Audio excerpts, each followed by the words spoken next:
ladies! Welcome to the Saturday. Well, for some of you, it's Sunday already. Welcome to the Saturday show. Hi, hello, Nina, Gold Cat Studios, Velasquez, Castagna 11, Stella Wild, Cinnamon Roll, Firespawn, Jacob, Evian, Chauvin, Teresa McGuire, Nina again. It's going so fast. BK, Monarch, Happy Life, Ugly Lux, Kelly Carrick, Cha, Aisha, how's it going, sweetie? Dushan, how's it going? And then we got, oh my God, Mishi, Stella, how's it going, everybody? Nicole Pancakes, Kev in the house, Linda Nolasco, Canaan's Eyebrow, and oh, thank you. Hi, Happy Life, Carissa, Diva on a Budget. Stella says, yay, love the background. Thank you guys so much. Jennifer Hodges. Just somebody I was reading the chats quickly before we started, and somebody said, like, Nina, your profile picture looks like Frida Kahlo. That's Maria Callas. Just FYI, you guys. Chunky Shoes UK, at least I think it's Maria. Cinnamon Roll, at this point, this music has a Pavlov effect on me. That's a good, well, Pavlov's dog. Sorry, guys, I'm just trying to fix my screen because it was reflecting too much light. I couldn't read anything. Hi, welcome to the show. Right off the bat, thank you everybody for subscribing, and thank you for thumbing up the video. We're almost at 100 likes, like at the beginning of the show. It's amazing. Let's immediately get to 100 likes, you guys. It's like that fast. I'm so proud of you. You know the drill. We thumb up. We're at 56, but we can do this. We can get right immediately, because we're getting at 200 people watching. We can get to the 100 likes like 63 already. We're already at 63, you guys. No, Velasquez. It's not the Angelina Maria Callas. It's Maria.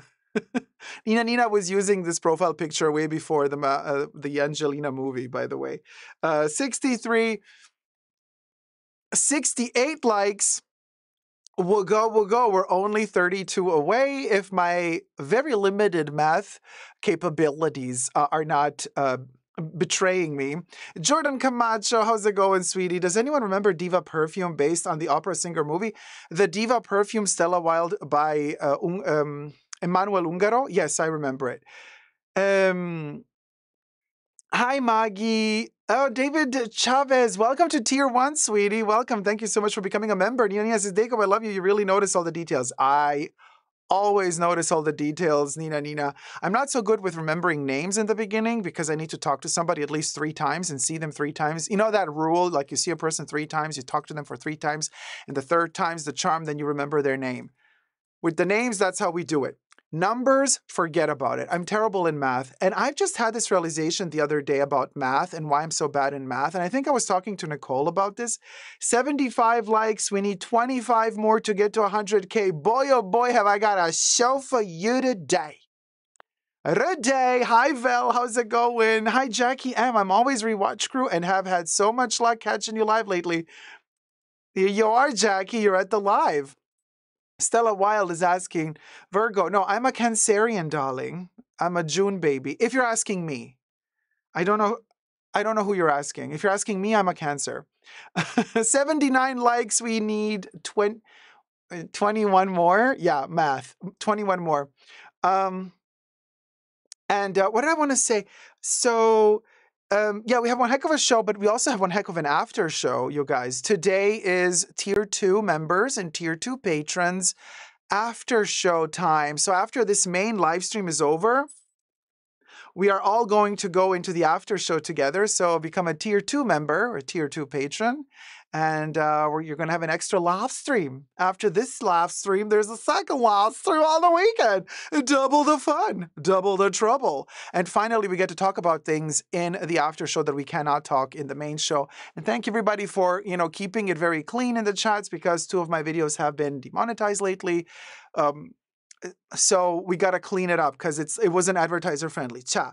Kev says 100K before the anniversary. We can do it. Yay, Kev. Fingers crossed we get to 100,000 subbies ASAP. I mean, we're still in the 70,000 range.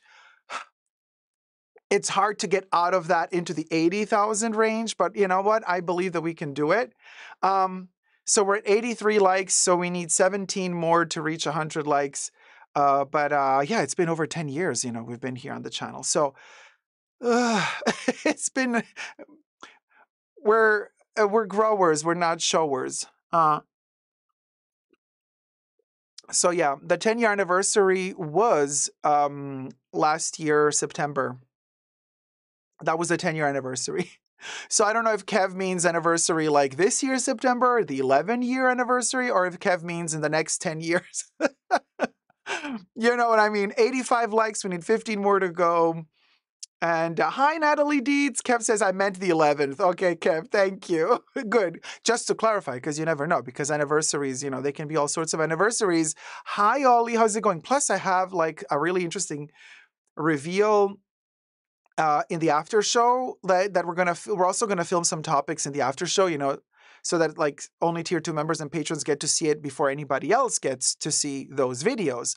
So that's one of the perks that you get with the after show. Like we also film topics that you get to see first, and then they get, uploaded to other channels of mine. But also we get to talk about a lot of things using a different lingo and much more openly.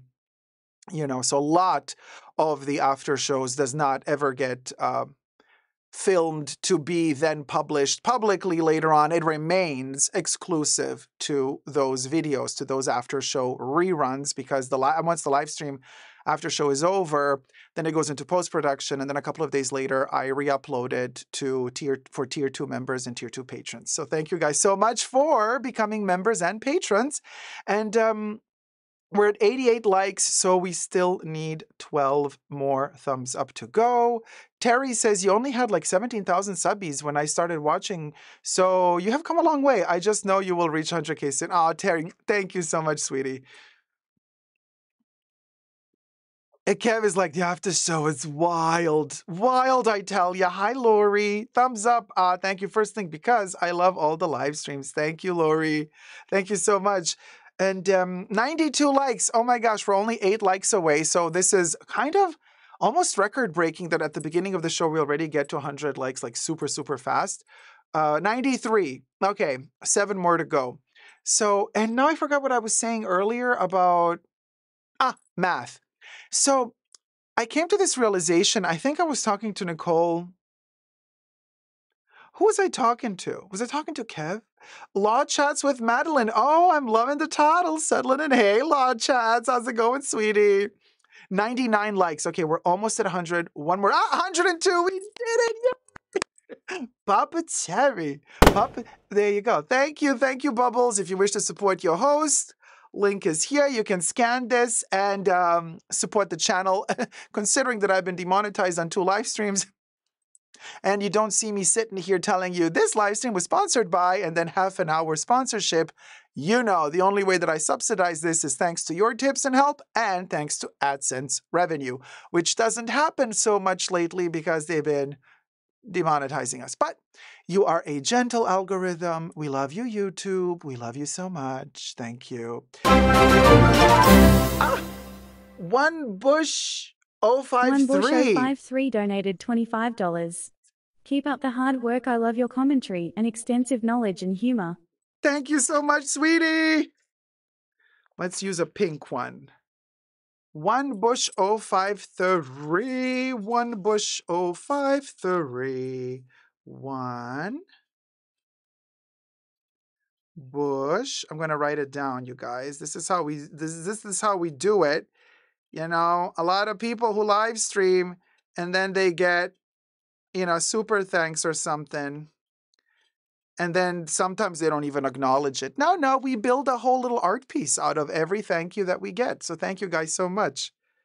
So we're going to write it down with the number, and we're going to add a little heart. There you go. There you go, right here.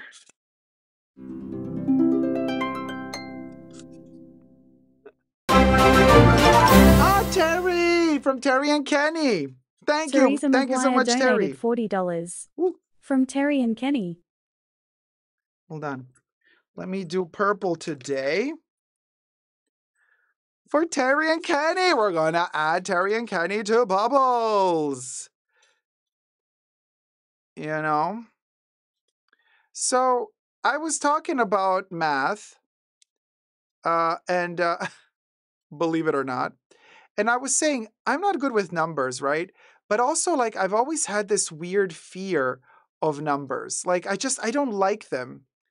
Like, I don't like to be confronted with them. And I have a feeling it has to do with, I'm a very emotional person. Maybe that has to do with the fact that I'm a Cancerian. And so I rely on my emotions to get through life. I rely on my emotions to get through any situation. I mean, so hold on, let me first do this. There you go, Terry and Kenny. Hello. Thank you guys so much. And so, I could wiggle my way through a situation like at school if, when there was like a test or something, there was an exam and I didn't really study very well and I wasn't really very prepared. I would kind of pull out all the emotional shtick in me and to get through, to appeal to the heart and the soul of the person who is grading me and judging me. And it would usually work. If the person has a soul, it would work. Otherwise, no. But math, you can't do that with math. And this is why I've come to the realization I don't like math, because math doesn't have emotions.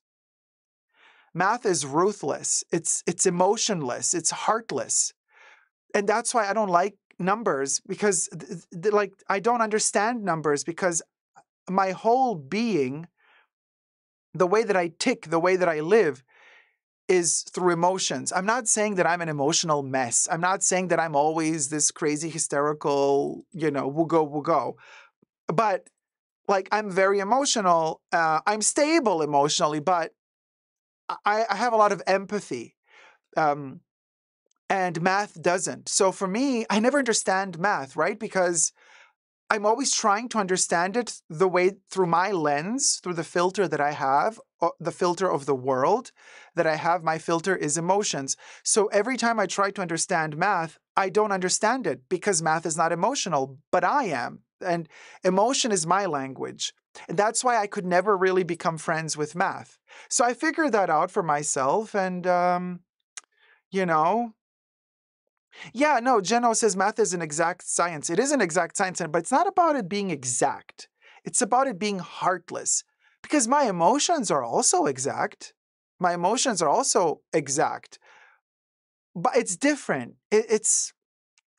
Math doesn't have heart. You know what I'm saying?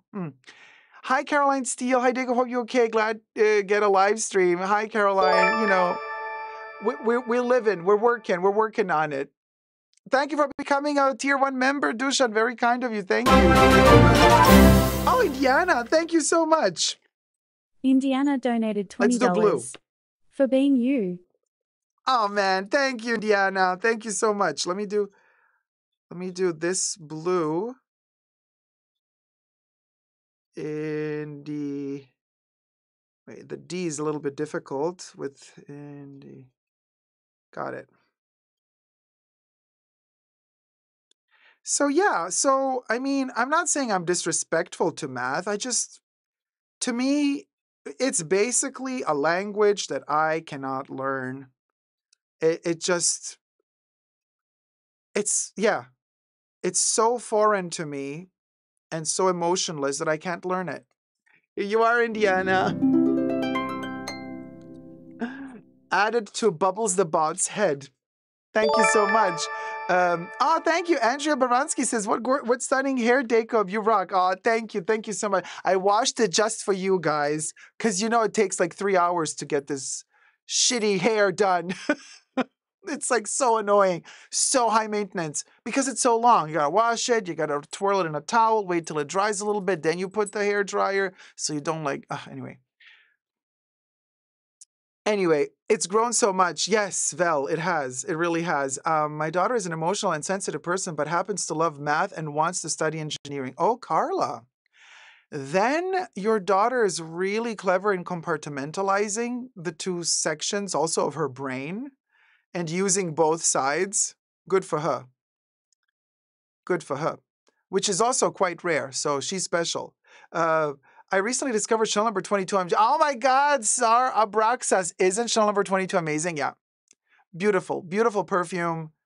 Beautiful perfume. Shaban says it's fun when it's a puzzle though. I mean, we'll go. I can't deal with long hair anymore. Too time consuming. Vel, tell me about it. Aish says, and we all like number 5. We do. Actually, today I'm wearing the Pebble. I'm wearing number 5 low. And I am living for it. It's just the right temperature for it right now here where I am. So there you go. She's only 14. Wow, and very smart. That's amazing. I bet you're really proud of her.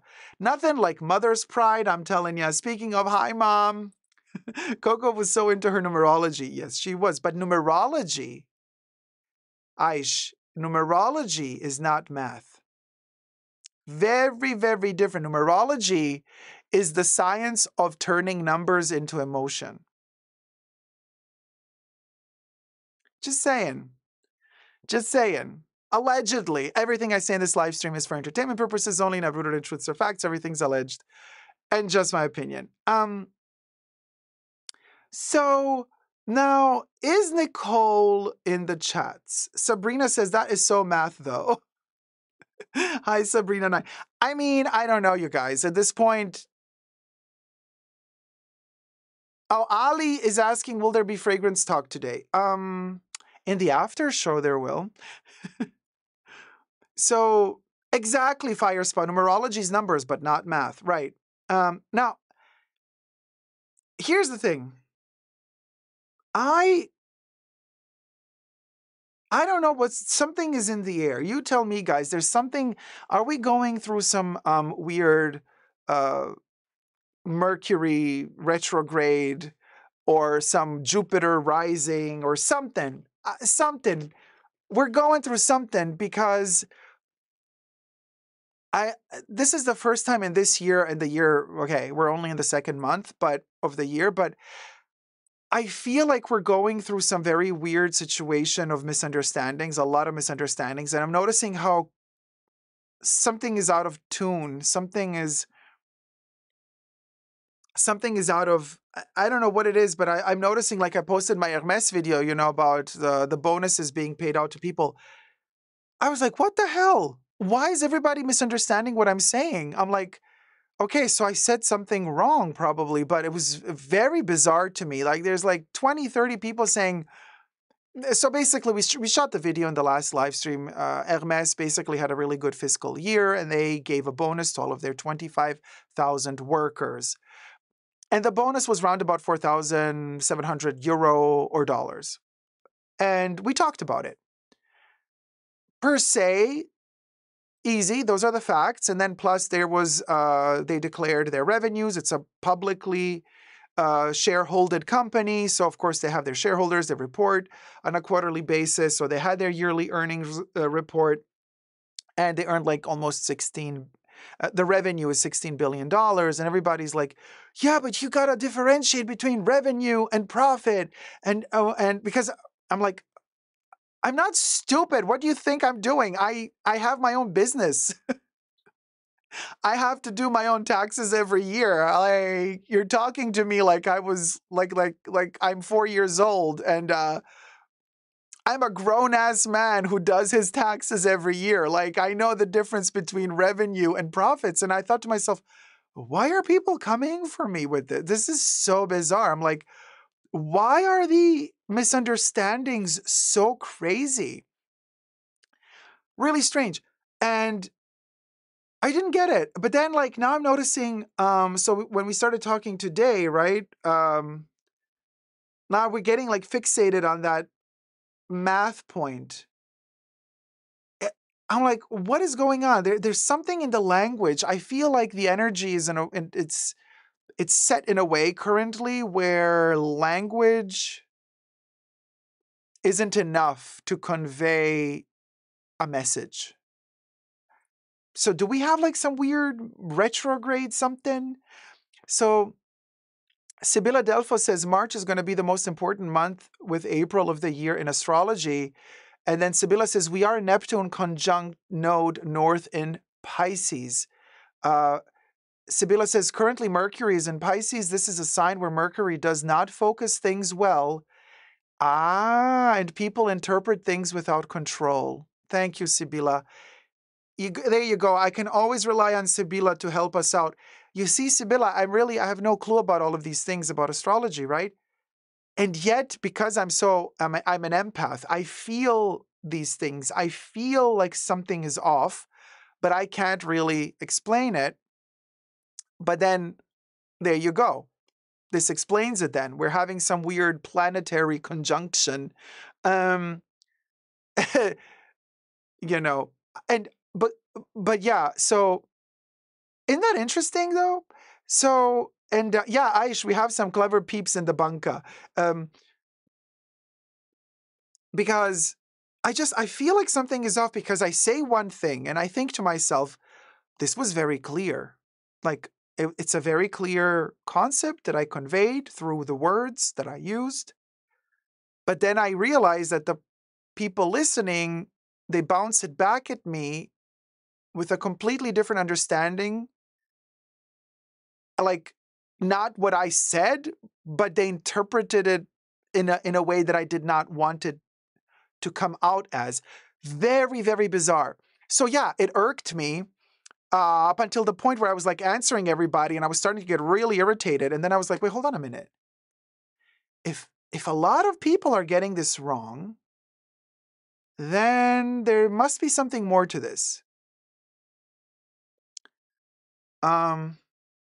Yeah, no, law chats with Madeline, definitely. Internet always misconstrue things. It does, but hi, Ava. How's it going, sweetie? It does misconstrue things. Oh, hi, Nectarine, man. Thank goodness I made the stream with 0 notifications. Ava, oh, man. YouTube with the notifications. Hi, Nectarine, man. I'm glad you're with us.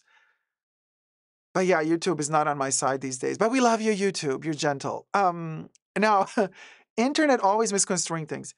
I mean, it's not the internet per se. It's the people on the internet. Let me just put it this way, and let me put it mildly. And we're not going to get into any discussions of because we can't, because YouTube doesn't want that. Otherwise, we're going to get demonetized again. But let's just say I'm not turning on Twitter anytime soon anymore because that place is a shit show. Like it's become buffoonery. Like it's impossible to talk about misinformation. So anyway, Chunky Shoes UK says, when I watched it, I thought it wasn't taking profit into account until it became clear towards the end you had. Thank you, Chunky Shoes UK. Maybe people haven't listened till the end. Maybe that's the issue. A lot of people, and you know how I know? You know how I know that a lot of people, they want to comment smart things under my videos? You know how I know that they haven't watched the video? Because like if I post like a 30-minute long video and it's just been published, and then 3 minutes into the video, I get some smart ass comment about how I didn't do my research correctly. I'm like, my video is 30 minutes long. I just published it now. You literally had 3 minutes time to watch it, and you are commenting that I haven't done my research right. And I understand that you can watch videos in double the speed. Okay, if you watch my video in double the speed, 30 minutes become 15 minutes. So it's still not enough time in 3 minutes to have watched the entire video and comment underneath the video throwing shade at me as if you watched the entire video when clearly you didn't have the time to watch the entire video, to comment what you just commented. And in fact, I prove them wrong because they comment something completely wrong because they have not listened to me speak till the end. Man, oh my God. So anyway, but yeah. It is Sarah Abraxas. The low pebble bottle is still available online. I don't know if you're in the States. If you are in the States, it's can we post a link? Let me figure this out on Macy's. I think it's available. I think only Macy's still has it. Chanel doesn't have it anymore. They sold out, but I think Macy's has a few bottles left. There it is. It's on Macy's. Yep. Let me add it to the list, you guys. If you are in the States, refresh the live stream now. if you are in the States, you can refresh the live stream and I can provide to you the link in the shopping links on YouTube's. There you go. Thank you so much for supporting the channel, everybody. Thumb up the live stream. Also, Nectarine Man says, hey, Dacob, I have some tea for the after show. I think I know what it is. I'm so excited. Oh my God, Nectarine Man. Let's end the show now. I want to go to the after show right away. I need the tea. Oh my God, Nicole Pancakes is back. Okay. Nicole, it is my honor, you guys, to announce to you that my dear friend Nicole Pancakes, by the way, 2025 has been a shit show thus far. Only bad news, back to back, bad news, bad news, bad news. And I am so happy and so proud of this little lady here because she just got a promotion at work. Congratulations! So, this is amazing.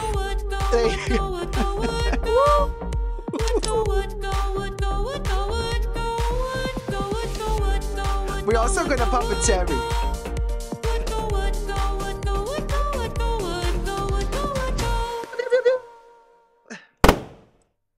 Congratulations, Nicole. Of course, I'm not going to disclose her private stuff. You know, it's in the private sector, okay? That's all I'm going to say. And I'm so proud of her. So it's amazing, Nicole. Congratulations. Yeah, I mean, it's fabulous news. This is actually the first really good news that we're getting in 2025. It's like, oh, there's light at the end of the frickin' tunnel, you guys. There is light at the end of the frickin' tunnel. That's amazing. Yeah, Kev, we need to take Nicole shopping. Massive unboxing. We need a massive unboxing. Nicole, we gotta go shopping, Nicole. Massive unboxing. I'm asking for 100K or more. Or more. I want 2K now. And then I want 20K every week or more. Respecta the law.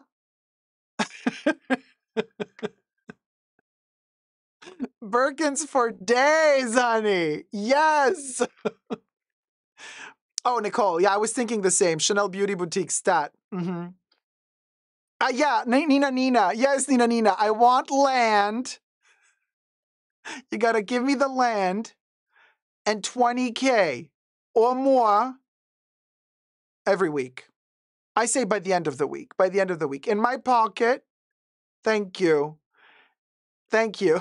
And now you can go home now. Fire Spawn is like, not or more. It should be or else. Chat, what a mess. So anyway, a lot of people misunderstood what was going on. So congratulations, Nicole. That we did not misunderstand. That is fabulous news. And it is the best news of the night. I seriously, like, finally some good news in this year. And Nicole, yeah, we need a delicious meal and some Chanel therapy with my Heffa twin and Teruko and Titi. I'm the Heffa twin, by the way. Yes, you can roll me to Chanel at this point because my anxiety levels and stress levels, I've been watching the news on the daily. That's all I'm going to say. I'm not going to say anything more because this is YouTube.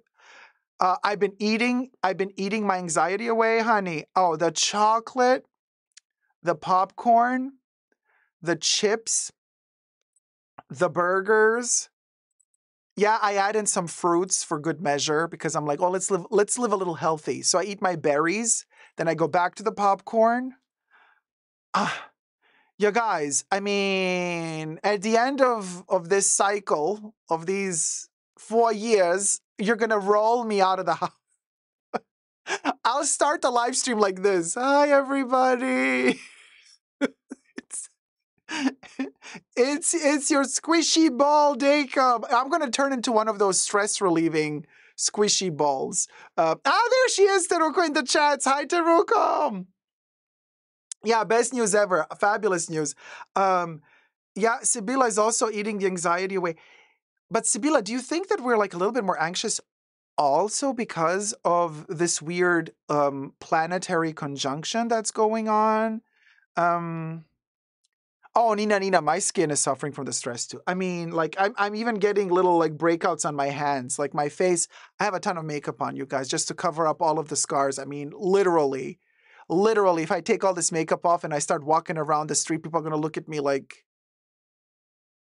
you know what I mean?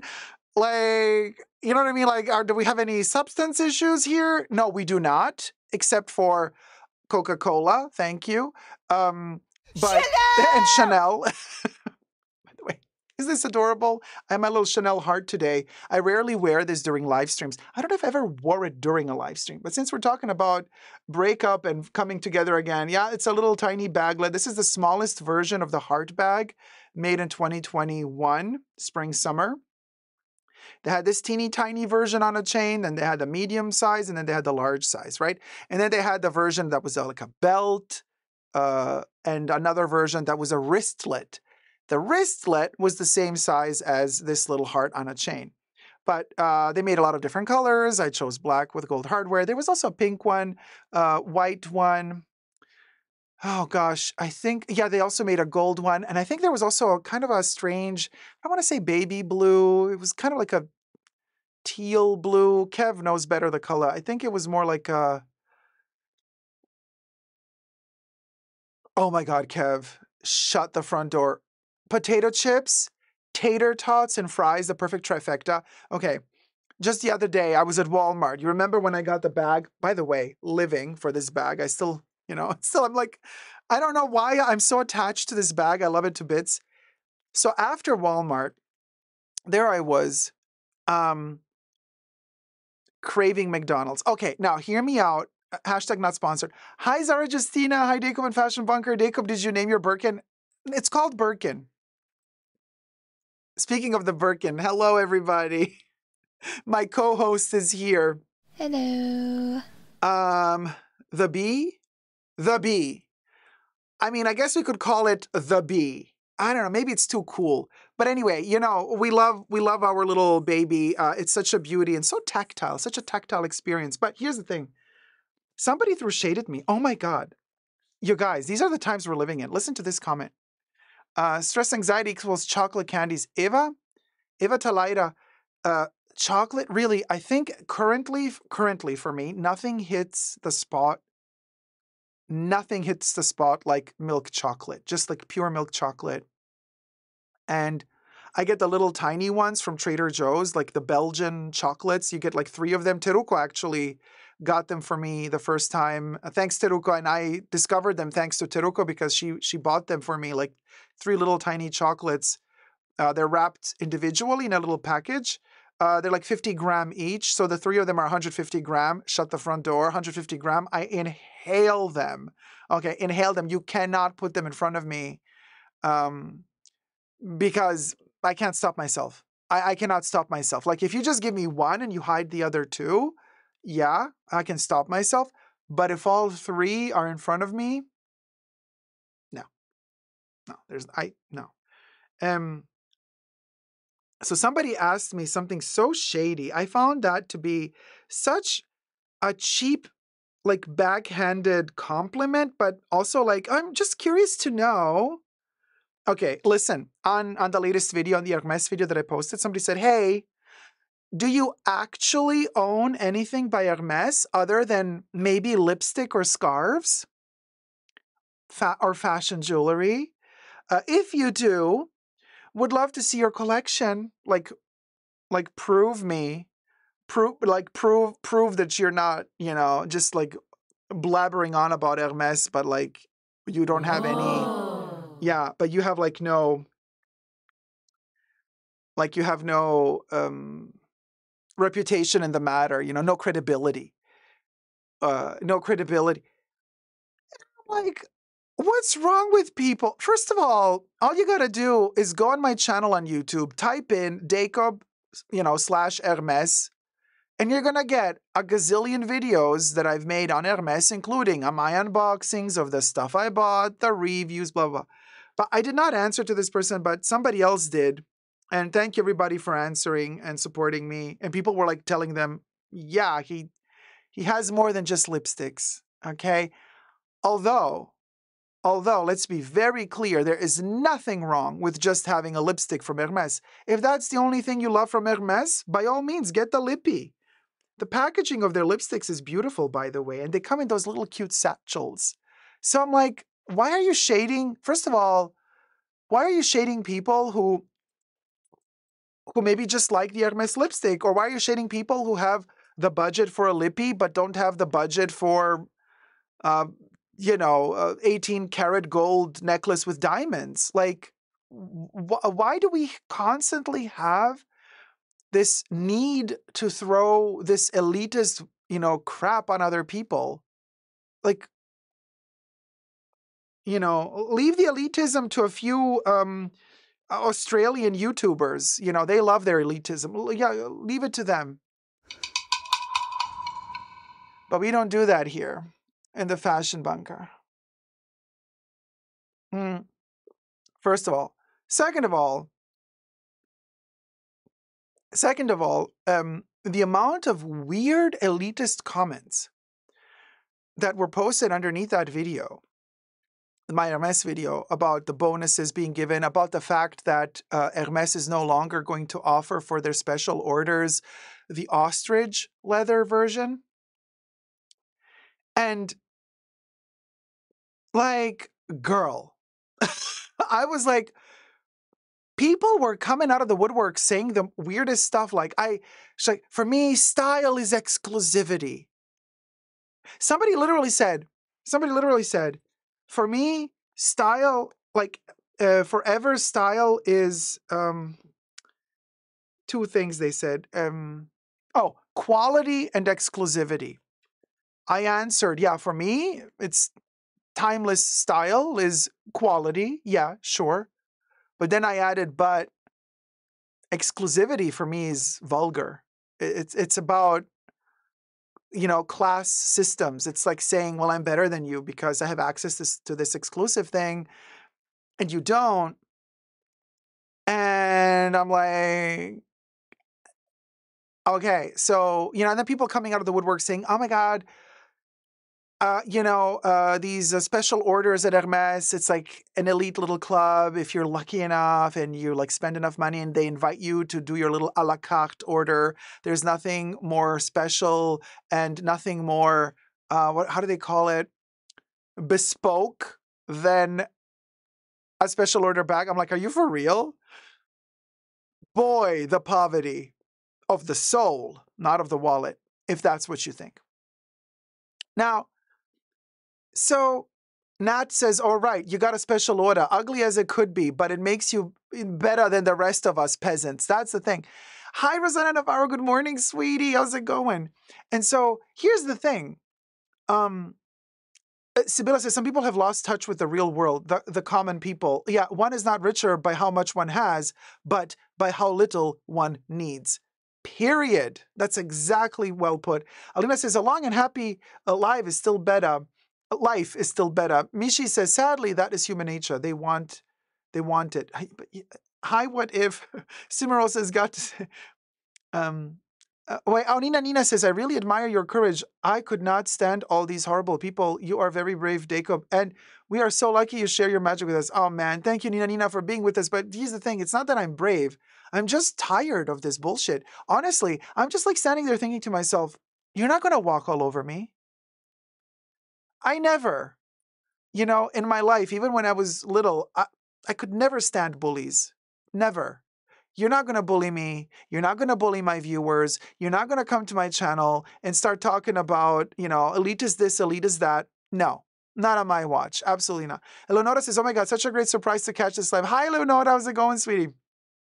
So, and what if says not everyone can take the daily vitriol. There are those days when I'm also not psychologically ready. And thank God I have my mods who also help me out. And I don't have to always read everything. But there are those days when it catches me unprepared. Now, I'm going to say something that might be a little bit TMI, but hey, we're all human. And just in my family, I'm the type of person in my family, we can also talk about farting, pooping, and everything, even at dinner. That's how my family works. We're very open that way. So there are those moments, TMI, I know, when I'm like, I'm in the loo pooping and, I scroll through my stuff and I'm like, oh, what to do, la-di-da. And then I'm like, oh, let's check the comments. That's the worst time to check comments. The worst time to check comments is when you're on the loo. Like, I have to stop doing that. But it's kind of like you back yourself into a corner because like you're locked off in that space and you're with with your tablet and you're like, oh. So I have to stop that. I have to like really be disciplined to not check comments while I'm pooping.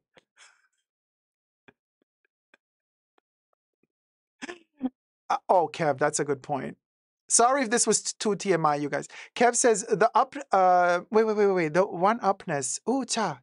Wait, hold on. Let me scroll up.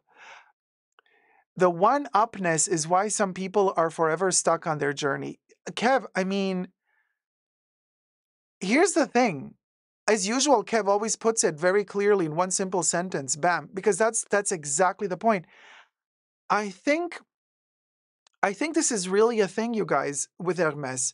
The biggest issue is not really that journey, that some people fall for the let me spend more, let me prove to my sales associate that I am worthy of the Birkin. I'm like, girl, don't play those games. That's bullshit. But it's exactly what Kev said. It's that one-upness. And I know exactly what you mean by how you wrote it. I know exactly what you mean. It's that, oh man, it's so sophisticated in how ratchet it is, because it's like, it's not only about the grass is always greener in the neighbor's yard, but it's also always about, okay, I reached this level. Now let me step it up. I want more. You get tickled. It's like gold fever in a way. But here's the thing. Trust you me, you will never get to the top. You will never reach that ultimate level because the brands are there to make you want more. So they're very clever at building a structure to make you crave more, FOMO for more, right? So I think the biggest for us luxury consumers and fashion consumers, toy consumers, just consumers, really, that's what we are at this point. Especially our generation, where we were indoctrinated as kids to be spenders. It is what it is. But here's the thing. We're working on it, of course, because we're talking about it. We're raising awareness about it. This helps us also heal. Baby steps, but it helps us heal. But so the biggest, I want to say New Year's resolution for us should be, because losing weight at this point, girl, I'm not going to get my bikini line by summer. Forget about it. I'm going to look like a Teletubby by summer. But I think the actual thing that we can achieve this year as consumers is not always trying to one-up ourselves, but to find that peace. And I've been talking about this already last year, of like enjoying what we already have and finding the beauty in the things that we have instead of, oh, let me buy this, FOMO, I bought it.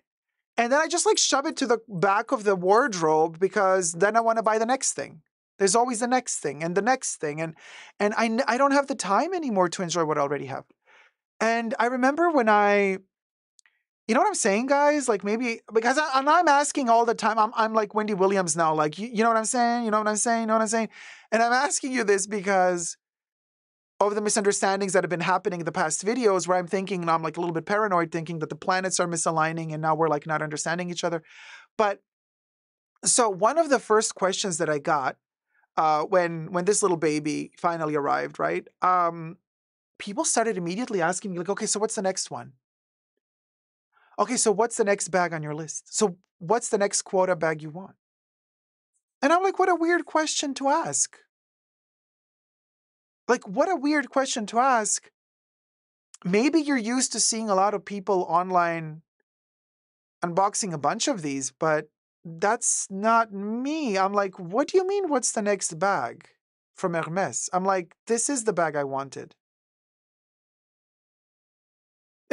And people really had a difficult time understanding what I meant. They're like, what do you mean this is the bag you wanted? I'm like, I wanted the Birkin 35 in Togo leather, black with gold hardware. And after a couple of years, I got it. I'm happy. So there is no, oh, Okay, now what's the next bag? There is no next bag. I like this one. This one makes me happy. Like, this one makes me happy. And like, and some people found it really difficult to understand what I was saying. They're like, what do you mean? And by the way, no shade to people who have 10 of them or 15 of them. By all means, get as many as you want, whatever makes you happy. But I'm like, but that doesn't make me happy. This bag makes me happy. Also, what I've noticed throughout the years of, buying luxury bags and costume jewelry that I love, from Chanel, I adore it. Man, it's a burden to take care of it.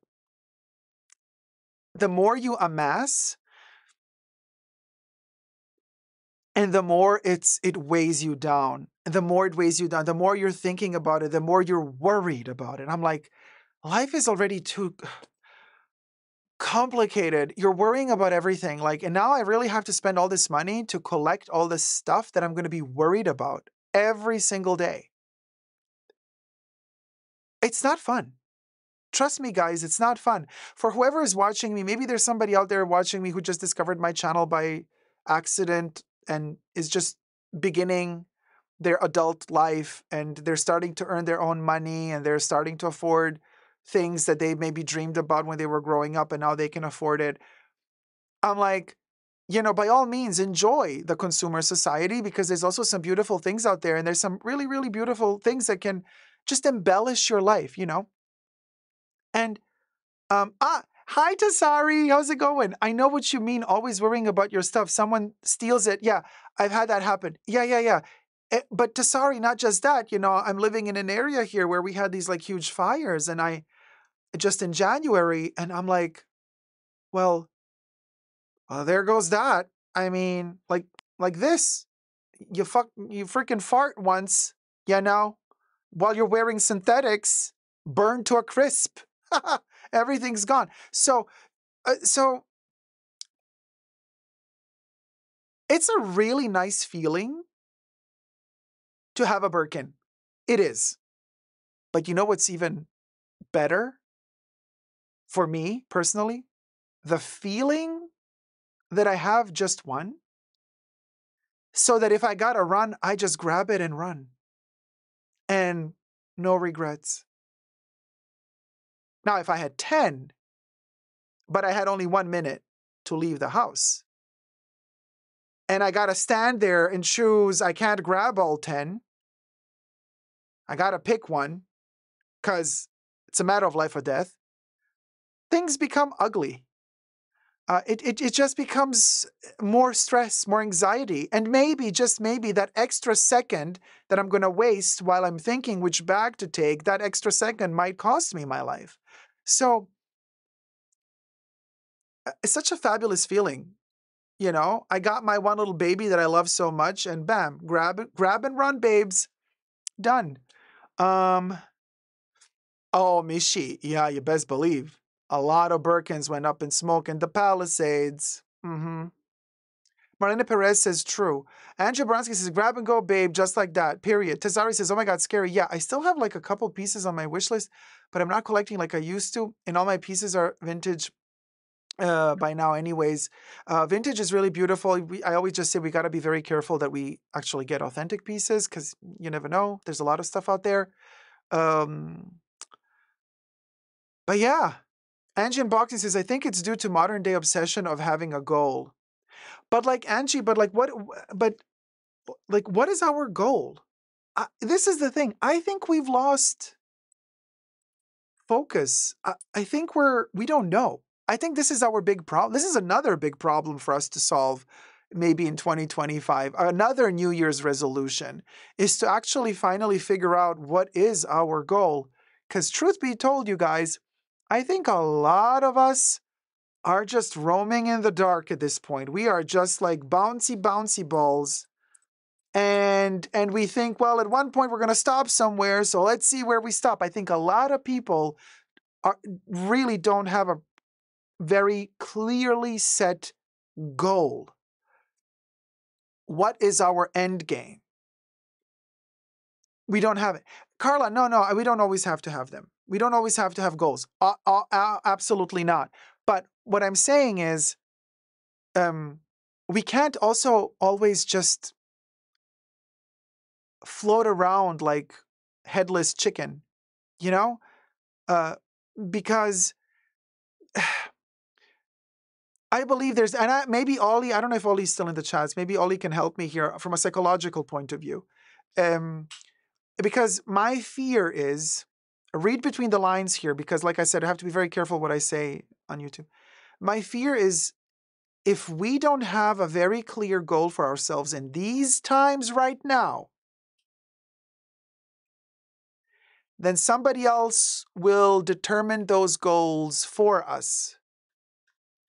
And if that happens, then we might end up in a place we did not want to be in. But because we did not clearly define where we want to be, well, then we're just going to get swept off away with the masses, and we're going to end up in some shithole we didn't want to be in. Please read between the lines here. I cannot say everything, but you understand what I'm saying. There you go. Fire spawn, that's all baby steps, but very important. I just had surgery, so my goal is to stay healthy and alive, period. That's also a really important goal. That was also my goal last year, because as you guys know, last year I also had surgery and was rushed to the ER, and that was also no fun at all. Here we are. I still have pain though. I guess at this point it's become chronic pain, but it's not that bad, but I feel it, like the scars, the internal tissue scarring. It's a real thing. Mishi says yes. Okay, so we understand. Okay, good. Shield says 3 things I'm learning from my grandma. Visit a cemetery, a prison, and a hospital. Material things will not matter, and it opens what your life goal is. Interesting point. And also very, very crude and raw and to the point, right? Nina says, purpose in life is meaning. I am trying to re-find it. You're very clear, Dacob. Truest words. Thank you, guys. Yeah, surgery is very intense and healing takes years and years. Oh man, Frank. And the laparoscopy that I had, that one particular, so there was like 3 holes or 3 incisions. The connection between 1 and 2 of the holes underneath, whatever they plucked through there, that's where the scarring is. And I feel it. It's like, when I press it, it hurts. It's not pain like I'm in crampy pain. No, but it feels uneasy. I feel that it's like, oh, that's not like how my body used to be, 145 likes. We got over 200 people watching. Let's get to 200 likes, you guys. And I've been blabbering on, and we got to do some topics as well. We have some fun topics today, by the way. And thank you for subscribing. So let me check. Okay, so one of the talking points. Thank you for subscribing. Sharon, purpose in life and meaning. I'm trying to refine it. Yeah. Oh, hi, Sandra. You're at the gym. Yes, baby. Focus on those gym machines. Don't get hurt while you're watching. Oh, that's a good one, Shields. Not caring about material things anymore. I wish I could free myself from it, but how can I free myself from material things when Labubus are so cute? No, honestly, you guys. Because, you're on the stair climber? Okay, well, that's a little bit less dangerous then, but you never know. Adhesions may be forming. Yeah, Corey K, that's too. Ugh. Like, how can I not, like... It's the Labubu for me, okay? And especially the chubbier ones, they're just too cute. So what are you gonna do? All hail Labubu. Jennifer. We love Labubus. Now, I've watched a certain YouTuber unbox a Labubu lately. That was not a Labubu. That was, and she got like a whole set. I don't know if she knows. I don't know if she knows, but that was not an authentic set of Labubus.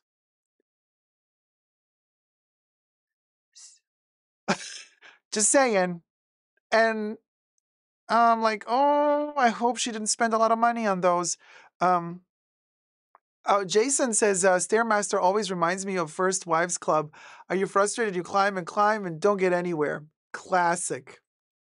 Jenna is like, who gonna tell her? I didn't have the heart. I did not have the I did not have the heart to say it.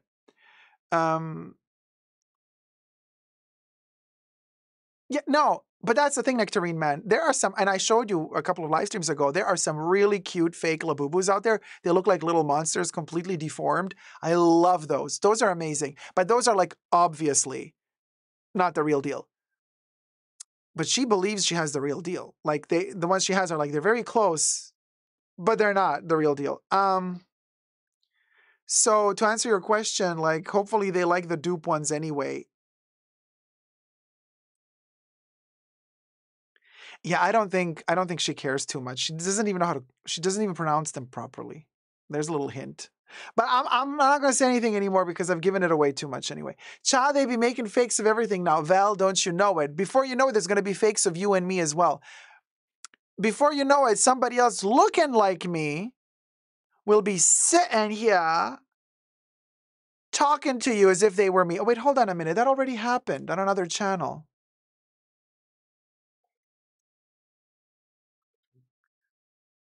Anyway.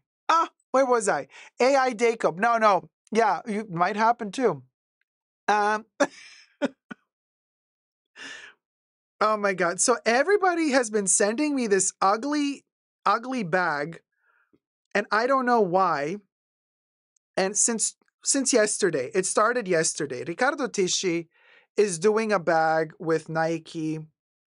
And I think I got like 14, 15 messages with this bag. And they call Riccardo Tisci with Nike, and they call this the luxury bag. Kev says there are so many Dacob copycats. I seriously get so confused. Oh, Kev, it's Janice. How's it going, sweetie? Dacob, you messy, cha? No, I am very messy, but you know what? At least I have my emotions straight. So, you guys, so this is basically going around the interwebs. Right, Terry? That's exactly what I thought. Teresa McGuire says, looks like a Dior knockoff. That's the first thing I thought. I was like, oh, this looks like a saddlebag. But, and also, they made it with like caviar leather, but they made it to look like a basketball because Nike and stuff, right? So if we zoom in, it has that pebbled texture, right? Right? It has that pebbled texture that's like, it's like between caviar leather from Chanel and basketball, the surface of a basketball. Akolu says, I like that bag, I'd wear it. Cinnamon Roll is like, why? Aha, says Nina Nina. Akulu says, I just like that shape, that's all. Kev says, Riccardo must be poor these days. Jennifer Hodge says, oh wait, I like pebble leather. Yeah, I love pebble leather too. But Jennifer, I'm not so sure. Is this even leather, you guys? I mean, they call it a luxury handbag. It's going to be released in March. March 1st. So 10 days from now? Or less than 10 days from now? No. 6 days, 7 days from now. They call it a premium handbag. They call it the Mercer bag. Retail price $520. I don't know, you guys. $520, I think for Nike standards, $520, that should be leather. I don't think they would charge you $520 if it were like plastic. Oh, Kev says 520 is daylight robbery. No, but Kev, like if it's plastic, then I would also say the price is not so good. But if it's leather, but good luck getting this bag with all the sneakerheads sleeping in front of the store to get access to it, or using bots to snatch it before you can get one, right? But here's the thing, though. I really don't like his signature down here. This really irks me, the RT, because I'm like, first of all, that's not my name. So why should it looks like I stole somebody's bag, like, or I bought it like secondhand. You know what I mean? Like, and it's like, I'm like, I'm not RT. I'm SD, baby. Okay. So like here I am walking down the street and I have this RT hanging off my bag and people are like, oh, what's your name? Robert.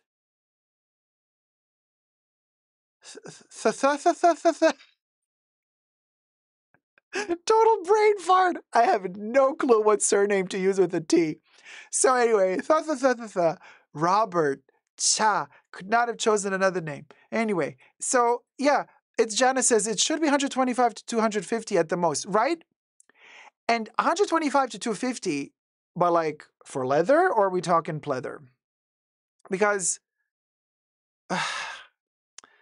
really 250, but you guys, we have to see. Is it made in Europe? Is it made in China? Is it bonded leather? Is it full grain leather? I don't think it's full grain leather because whenever you do pebbled leather, when you do the caviar, they have to press that surface on.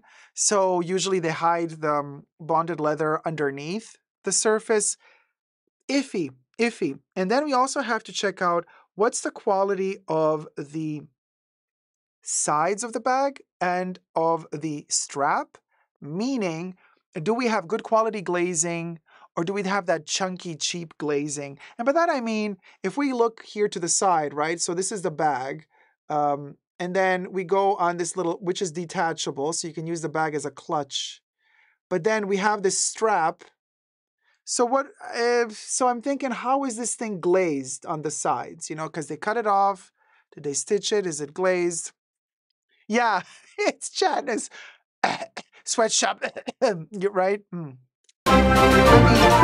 Oh, Linda in Alaska. Listen, Linda, thank you so much, Linda in sweetie. Alaska donated $25. Thank you, Dacob, for all you do. Keep it up. I Thank you. appreciate you. Oh, thank you, Linda. Let me add you to Bubbles' fabulous AI head, but it's real. Isn't that funny? It's like confusing all the bots in the world. They're like, this is an AI. And they're like, no, it's not. It's real. I'm like, well, I call it AI. What you gonna do? What you gonna do? Linda in Alaska, let me put you right here. So, okay, so but question, like, does anybody in the chats think that $520 is okay for this bag? And most importantly, are you gonna try to get one? Which influencer will be the first to get it for free? Madonna? Oh, Madonna might get one if she's still friends with Riccardo Tisci, but you know how she dumped him like a hot potato, allegedly, after he was no longer famous. Oh, you know how they are, all of these stars. They're all best friends with the latest, most popular designer. And then when the designer is no longer popular, all of a sudden you don't see those musicians and actors hanging out with that person. It's so predictable, you guys. Like, there's no true friendship in show business, really, you know? Um,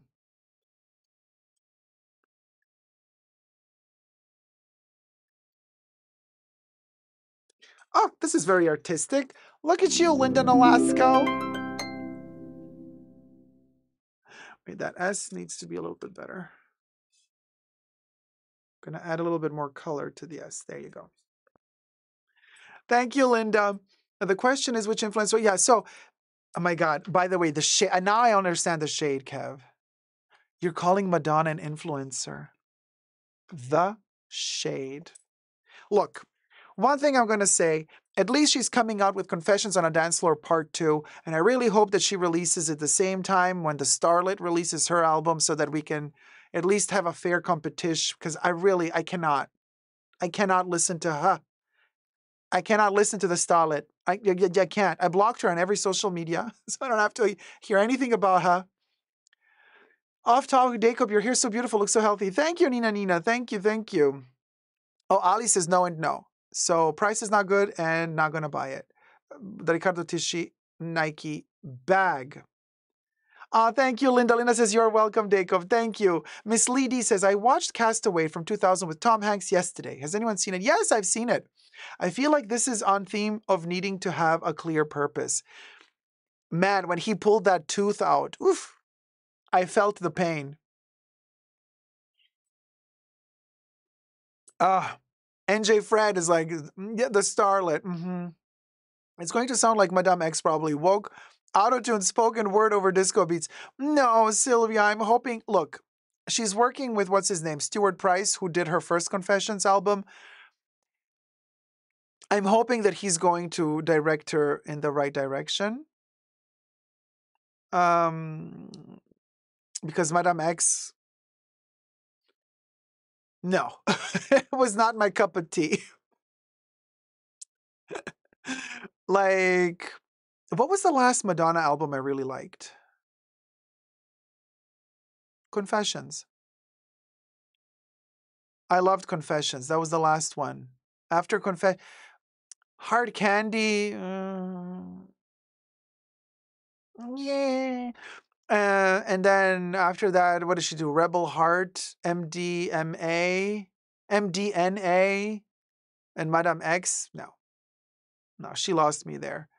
Val says she set the bar high, saying it's Confessions 2.0. She definitely did, but she's working with Stuart Price, so yeah. But yeah, Ali says, wait, is Madonna releasing an album this year? Well, she just posted a couple of days ago to her Instagram account that she is in the studio with Stuart Price working on Confessions 2.0. So if she's working on it now, I think she's going to release it this year. Unless something happens and she has to postpone to 2026. We don't know. Hi, Holly Grace. How's it going? Confessions is a great album. Oh, Rosanna Navarro, thank you so much. Rosanna and I went Navarro to the concert donated too. $15.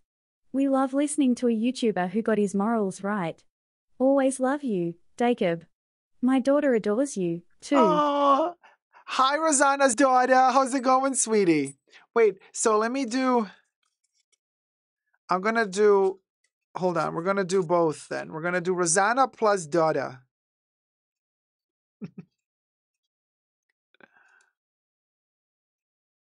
I'm going to do...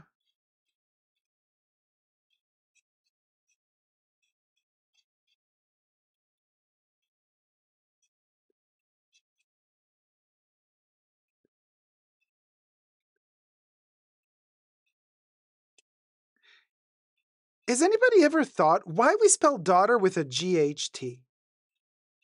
What a weird thing. Why don't we just spell it with just a T? D-A-U-T-E-R.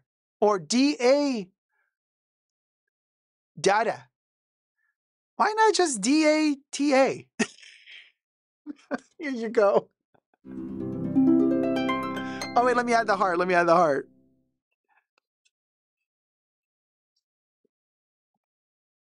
Does anybody remember... No, Val, I also can't wait for Confessions Part 2. Loved Part 1. Her shows lives are amazing, though, like performance art. I went to one last year. Yeah, they are amazing, DL. I agree. Streamlab says, Kelly Carey Confessions may be great for your soul, but they are hell for your reputation. Cha, that's bubbles for you. Dada. What was I going to say? I totally forgot. Dada, not Dada. Fire spot. No, here's the thing. Do you guys remember Róisín Murphy or Róisín Murphy, how she pronounces it, singer or used to be part of the band called Moloko? And there's that one song that she sings that I never understood correctly, but then I did because I looked it up, but now I forgot again. So Sylvia says yes. Okay, so Róisín Murphy, there's that one song where she says,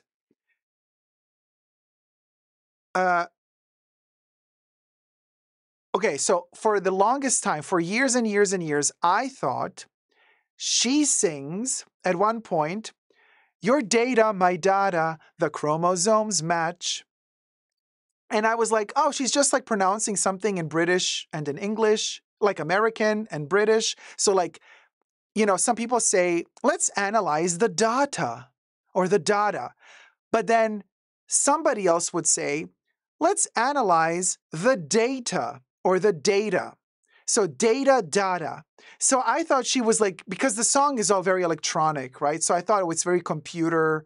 And so she's like saying, your data, my data, you know, the chromosomes match. I was like, why would the chromosomes match? I'm like, oh, but the chromosomes match because data and data is the same thing. Well, this heifer got it all wrong, baby, because a couple of years after the song was released, I finally looked up the lyrics. She was not saying your data, my data. She was saying you're dating my daughter. The chromosomes match, meaning I'm dating you, like, but you're dating my daughter. So of course, my daughter and I, the chromosomes match, meaning the DNA.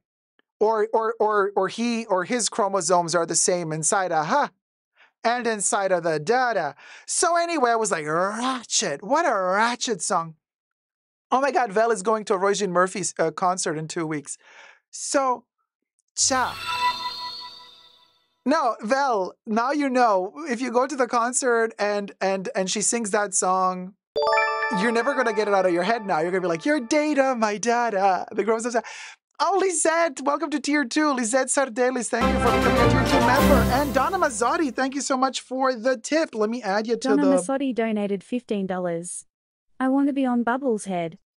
I want to be on Bubbles' head. She never had any complaints. Donna Mazzotti, we're adding Donna to Bubbles' head, baby.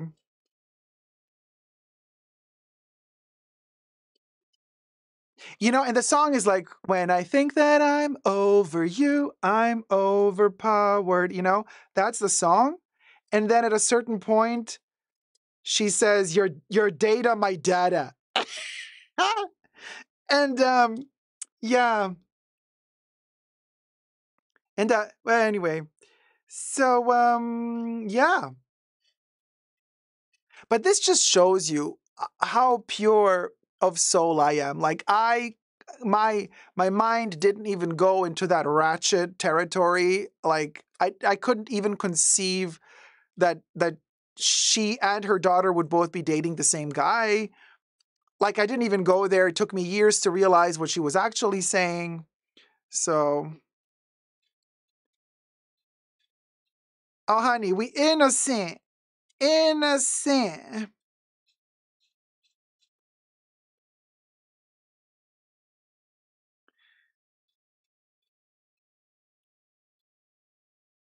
Donna Mazzotti's on Bubbles' head. There you are.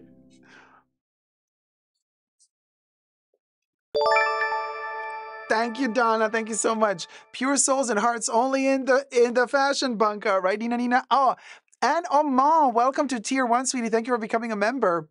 Oh my God, Holly Grace, you're seeing Green Day this weekend? Ah, they aged, honey. Like I saw them recently, just on YouTube, and I was like, oh, okay. Jerry Springer says, "You are the father." Yes, very Jerry Springer moment. Very Jerry Springer moment. Val says, "That's the new lyric for me," and I thought it was hilarious that she was like playing with the pronunciations. Data. Hey Patrick, how's it going? What did I miss? We were just throwing shade at Riccardo Tisci. We were throwing shade at Nike. We were throwing shade at luxury YouTubers. We were throwing shade at Róisín Murphy. We were talking about Labubus. We were throwing shade at the whole world. Everybody. 174 likes, you guys. Let's get to 200 likes. And our next topic, yes, Lisette, we were talking about Labubus. Little tiny Labubus. By the way, go subscribe to my Totally Dacob pop culture channel where you can watch me unbox these little monsters. Oh, and then I have some more videos coming up. I'm just, waiting for some stuff to arrive before I can unbox it. You understand. So the next, I wanted to, yes, okay. Wait,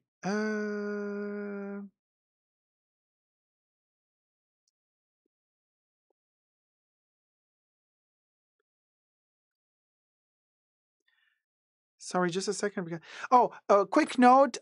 Shout out to Pope Francis's family. Pope Francis is very ill. I don't know if he's long for this earth anymore, but and I don't say this ever really for popes, but he was kind of a cool one, or he still is, because well, he told the church in Italy to marry same-sex people. A very dear friend of mine got married in an Italian church with his husband just last year. So good for him. Pope Francis is a cool one, and I do wish him speedy recovery. But they are saying that he is in quite bad condition, critical condition. They say online that he is in critical condition after respiratory crisis. So I am wishing him all the best. I'm really, really wishing him all the best. I think that he was really a beacon of hope in this very strange world we are in. So, closing that parenthesis because I don't want to make this, Anyway, so there's that. But I am sending him well wishes and positive energy and love. So yeah, Lisette, I think so too. Lisette says I'm a Latina and not Catholic, but I think he's a true humanitarian and an amazing person. Yeah, he gives me good vibes too. Love Pope Francis. Hope he's okay, says Akolo. I hope he makes it through this. I hope he makes it through for sure. So anyway, the show must go on, as they say, and and we're going to talk about. I'm thinking which topic should we do? Sex faces backlash from brands. Yes, I think that's kind of fun. Are we supposed to film that thing?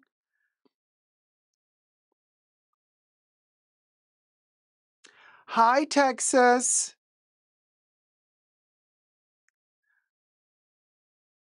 Hi, well, Terry. I don't mean you now, Terry. I mean another Teresa. Hi, Teresa from Texas.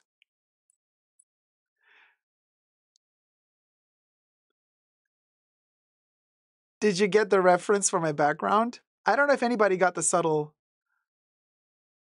nod to. Hi, Star Medicine. How's it going?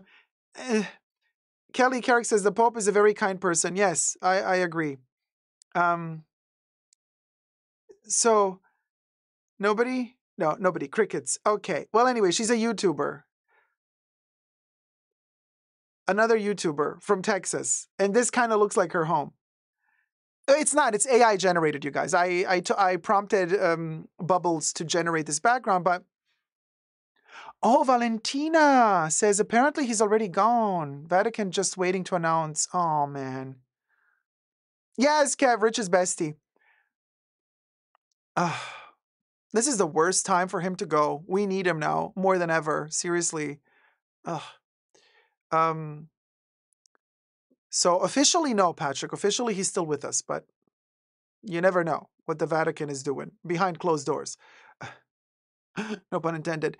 So anyway, Rich's bestie. Yes, that's the Teresa. That's the Teresa. So okay, here's the thing. I'm looking for a man in finance. Blue eyes, 6'5", trust fund. And then I'm also looking for the topic. Where is it? Wait, hold on. Because oh, I found it. Yeah, I found it. Okay. We'll go. You know. Fire spawn. I can't even read that. Oh my god, you're so ratchet. I don't know what you mean. Okay. So yeah. So my hair is a mess. Okay, so I got that ready here.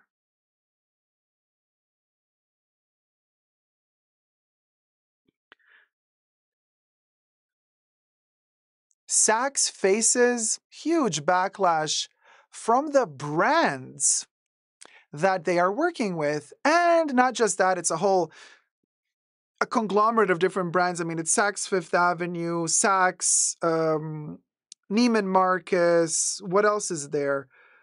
There's a bunch of them. They're all together and all in one, right? And here's the issue. So apparently, because we are in economical crises at the moment, and well, Saks, we got two issues. We're going to get to the second issue in a bit, so stay with me through till the end. The first issue is the payment. They're apparently not paying the brands. So it's like saying, look, I have this like big shop where store, shopping center, whatever have you, luxury, non-luxury, doesn't matter. Saks is usually upper end, upper scale, luxury. And I'm ordering stuff from Versace. I have a little corner that Chanel allowed me to do, like to sell their shoes. I'm ordering Chanel shoes. Chanel usually doesn't play, but let's see. Then we have Schiaparelli in another corner, all of these brands. And then we have some of the little lower end brands, but a little bit more hype beast type of style brands, a little bit streetwear savvy, And I order all this stuff, and I've been around for a century, so I'm a very popular department store. And I'm not paying the merch that I've ordered from the brands. And the brands start complaining. But I'm also publicly available on the stock market. So the shareholders also catch wind of the fact that I have not been paying my people, the brands that I'm selling in my store. So the brands deliver the goods. I place them in my store. I sell them. I earn the money from the sales, but I haven't paid the brands yet. So the brands are really, really complaining. Now, apparently there's a new CEO. Well, not a new CEO, but they say, according to a memo sent by Saks Global CEO Mark Metric, and by the way, everything I say in this video is for entertainment purposes only, not rooted in truths or facts. Everything's alleged and just my opinion. While you're at it, subscribe, you guys. We're almost at 100,000 subbies. Thank you so much for your love and support and for subscribing. I mean, it's been 10 years, so I'm really happy that we're going to make it to 100K. If it would be an honor and a pleasure. So let's get to 100K. Thumb up the video. So he says brands that are waiting for payments will have to wait. And I'm like, the brands have gone, done, had theirs share of wait already. No, they got to keep waiting. And he says overdue bills will be processed over a series of 12 installments beginning in July. Like, girl, as we're filming this video, it's February, okay? February. So we got March, April, May, June, July, 5 months. And then they're going to start processing in 5 months, okay? So the brand still got to wait 5 months. Then they're going to start processing in July. And then it's going to be on a 12 installment basis. And then he's not specifying here how often are the installments going to be paid. 12 installments. If you're paying on a monthly basis, that's 12 months. That's an entire year after 5 months. Girl. But it doesn't end there. It gets worse. He says, however, he reassured, and I love when CEOs try to sell a shitty situation and try to make it sound like it's great. He said, however, he reassured vendors that any new orders would be fulfilled within 90. That's not 19, that's 90. 90 days of receipt despite the 60-day industry standard. Y'all, it's like, first of all, this is so funny to me because the CEO is acting like I'm his employee. Like, let's say I'm the brand who got an order in from Saks for, let's say, 150 pair of trousers. Okay. But they already sold my trousers last year from the last collection, which they didn't pay me yet. And they're going to start paying me from July in 12 monthly installments, not monthly, 12 installments, whatever that means. So I had to, for the shipment that I sent to them last year, I had to spend the money myself to manufacture the 150 pair of trousers that I sent them over to Saks to sell. They've been selling them. or not selling them, doesn't matter. It was on a wholesale basis. They were supposed to pay their invoice. I mean, depends on the deal they have, honestly. With some brands, maybe you can strike a deal and say this is commission-based, or this is on like, okay, if I sell it, I give you the money. What I don't sell, I send back to you the merch. There's those deals as well. But for the deals of paying up front, we're talking usually wholesale are the prices. So you send something. I mean, I worked in fashion and for decades. So anyway, just before we get to some misunderstandings, because I know how you get feisty in the comments and you're going to come from me and say, but this is not how it works. Trust me, this is how it works. So if a brand sells ahead of time, wholesale, to the company, in this case Saks, it says, okay, here for the 150 pants, we're charging a wholesale price of whatever the sum is, $10,000. Saks is like, okay, perfect, send over the goods. I send over the goods that I had to prepay ahead of time, okay? And not that I don't pay $10,000, I pay less. I pay production costs, shipping, manufacturing, whatever it is, designing costs, and then I add a percentage on top. That's going to be my profit margin, and then I send it off to Saks. Saks then pumps up that wholesale price, adds another 2.6 to 3% on top, depending on how they want to do their margins of markups on the wholesale prices, and then they sell at retail prices, which you get to buy it for. So I already paid to produce, manufacture, and deliver the 150 pair of pants, but you never paid them. So now I, the designer and manufacturer, is at a minus, but you have my goods already, and you've sold some of them, but I haven't seen any money for it. And now you're telling me you're going to order from me again, and you're like saying, and I'm reassuring you, boo-boo, that this time we're going to be paying you 90 days after delivery. 90 days, that's 3 months. Where am I supposed to find that money? Where am I supposed to find that money to manufacture these 150 pair of pants for you while I'm still waiting for you to pay me for the pants I sent to you last year and manufactured for you last year? So this is a big problem. The brands are angry and upset, justly so. You can imagine how a lot of the brands are not going to have the money to manufacture the goods.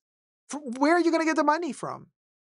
Now, if you're lucky enough that you have other businesses that are working with you, maybe those other businesses are paying you, so you can use the money from another shop that paid you in time, and you can use that money to reinvest in manufacturing more pants for Saks. But I'm just using pants as an example. It can be shoes, it can be accessories. You catch my drift, anything.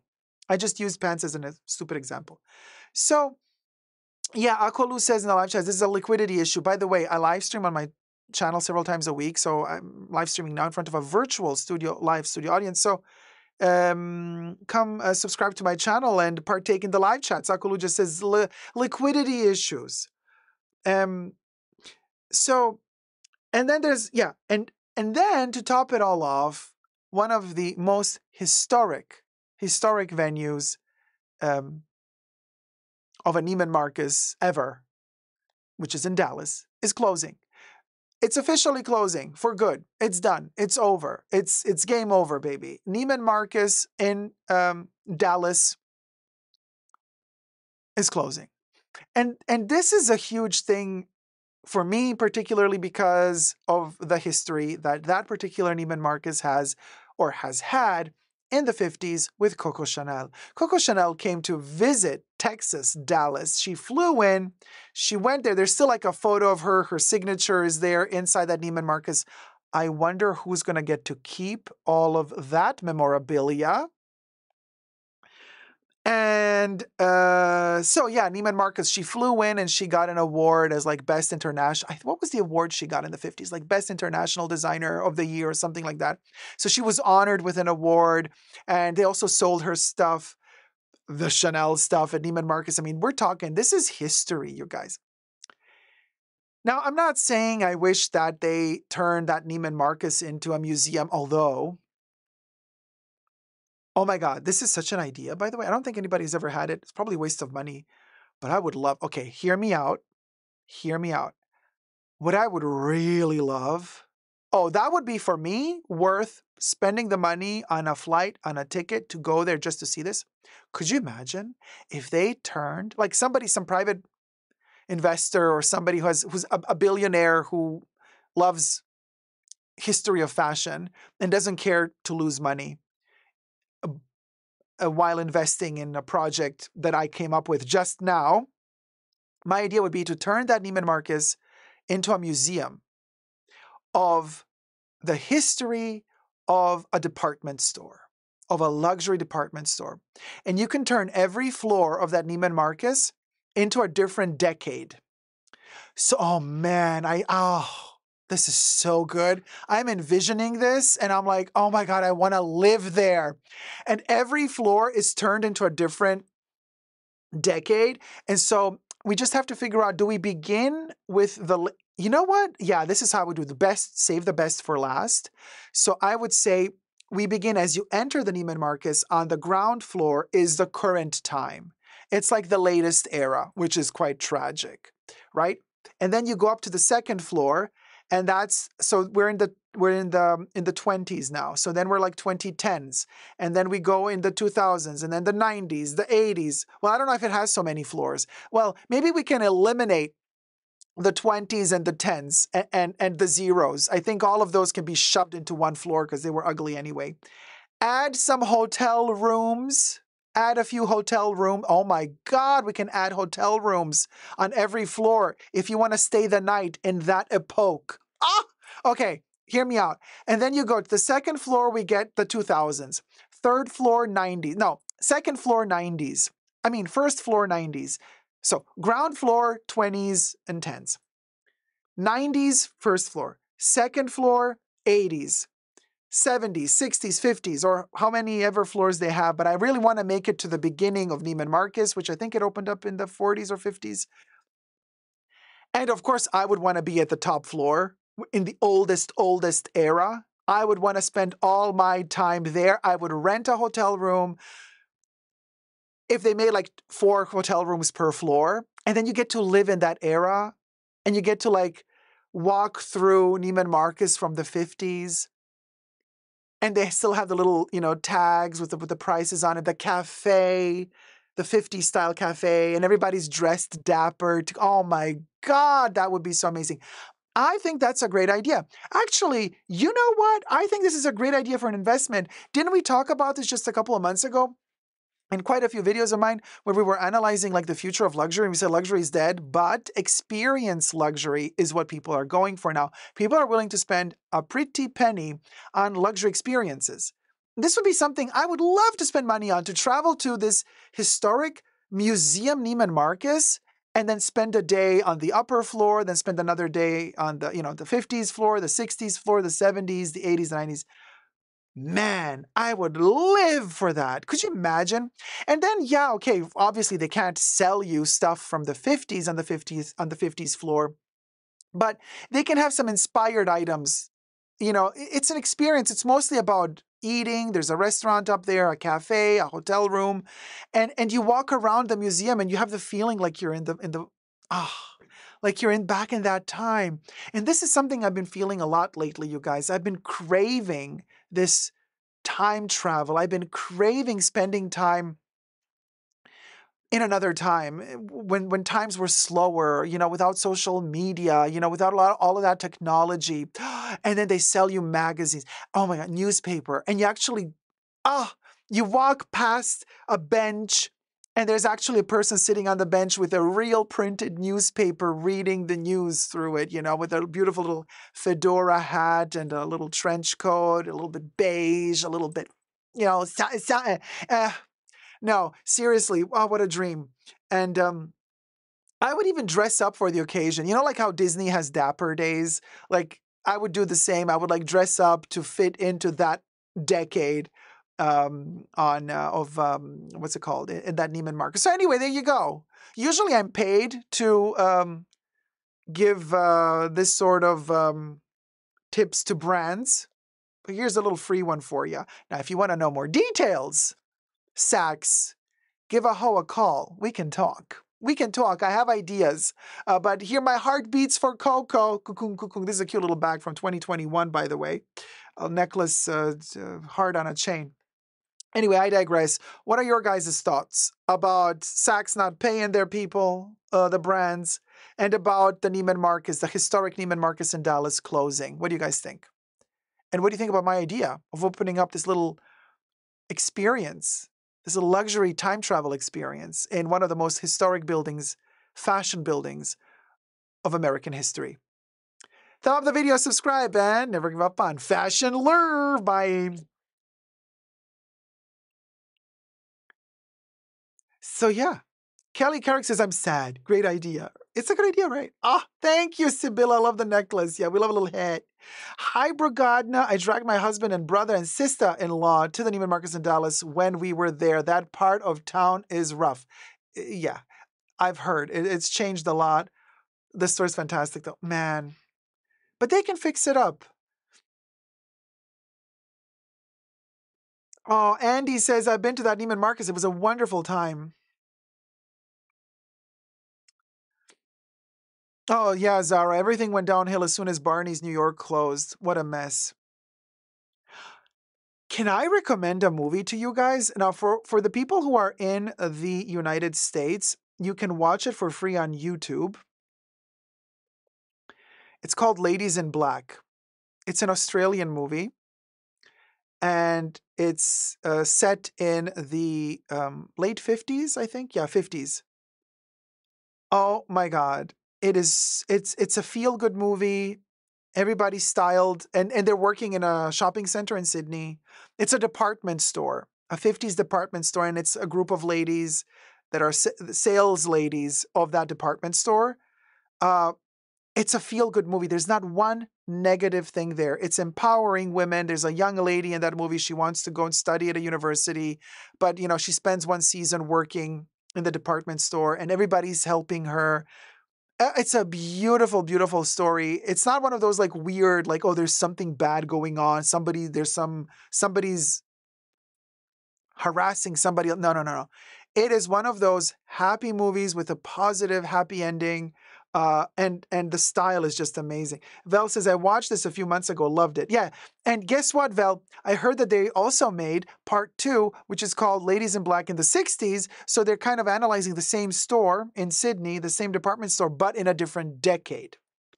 I haven't watched the 60s version. I've only watched the 50s. Ladies in Black is the name. You're going to love it.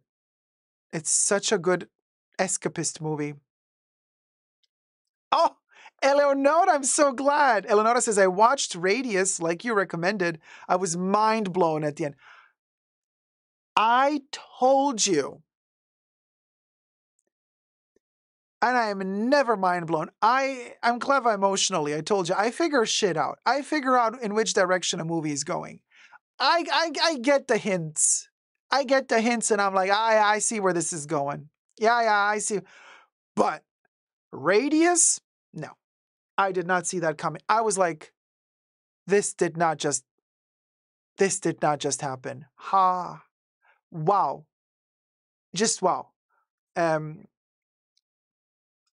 Yeah, Radius is not going to make you feel good, but it's a wonderful movie. Lizm donated Oh, $5. Thank you so Hugs much. Dacob. Wait, hold on. Which color do we use next? Oh, blue. Thank you, Lizem. Thank you. Hugs to you too. Lizem.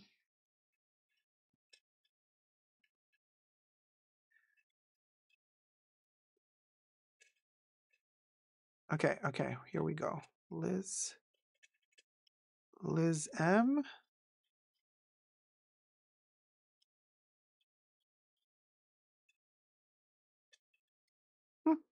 There you are. Oh, Bubbles. Looking so debonair. So debonair, darling. Marshall Field's in Chicago and Dayton's in Minneapolis. I love those stores as a kid. Are they closing as well?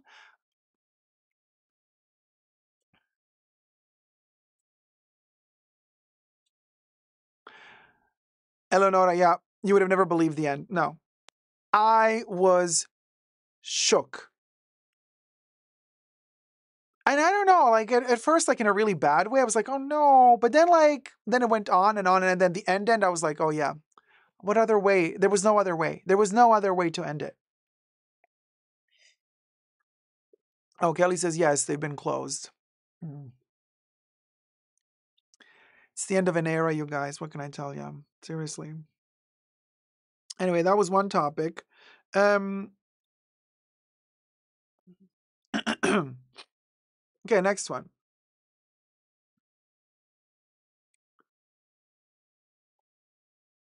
Hold on, let me just see. My lips are a little bit messed up.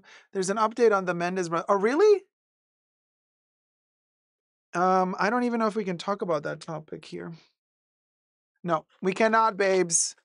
So, Kolu, no, we shut down that topic immediately. That's something for the after show. Oh, good night, Nina. Oh, it's 2 a.m. for you? Yeah.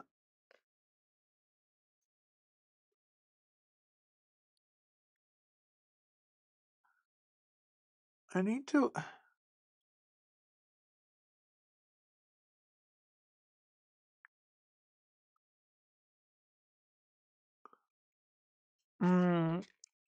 Also, they're making a sequel? Oh, Nina says, but happy to see you live, Dacob. And guys, take care and stay on topic. Thank you, Nina. All right. So, aspirational buyers could save luxury brands from losing more ground.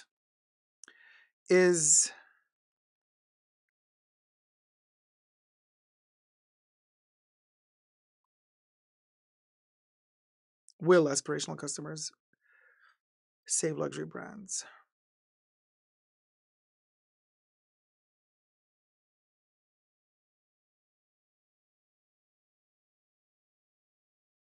Okay.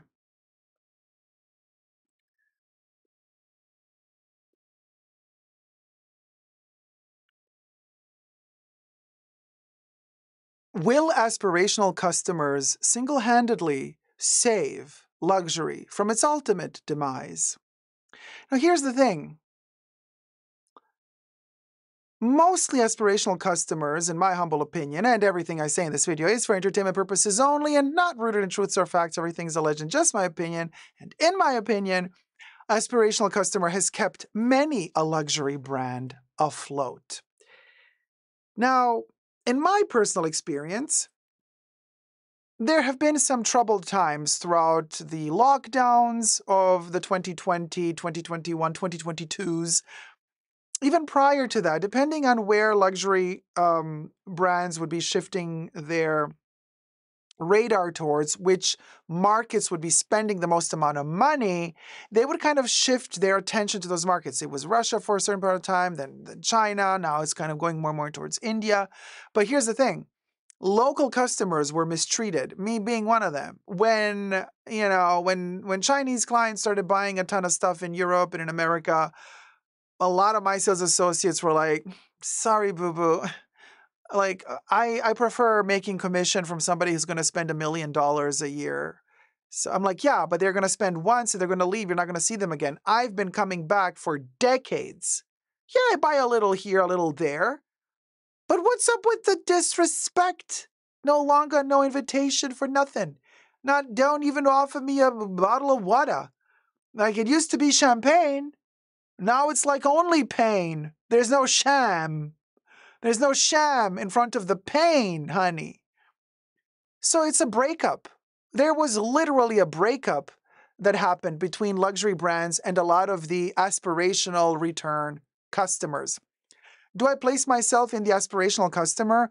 I kind of do, because it's not like I can afford to go to, let's say, Louis Vuitton, Chanel, Hermes, and buy a total look from head to toe several times a season. And Chanel has like 10 collections a year. So what am I supposed to spend, like $200,000 every season? That's $200,000 for every one of the 10 collections? That's how much I have to spend in order to be considered a VVIP customer? No. So I'm glad to be an aspirational customer. I buy a bag now and then. Well, I stopped buying Chanel bags because they're leather. Since 2022, I haven't bought any more of their leather. Maybe their leather will get better soon, but for now, I don't know.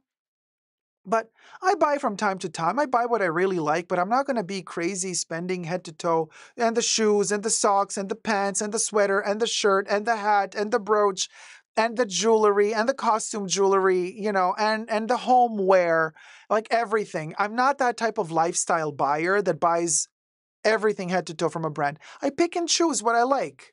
I get my total looks, but they're a combination of different brands. I don't want to.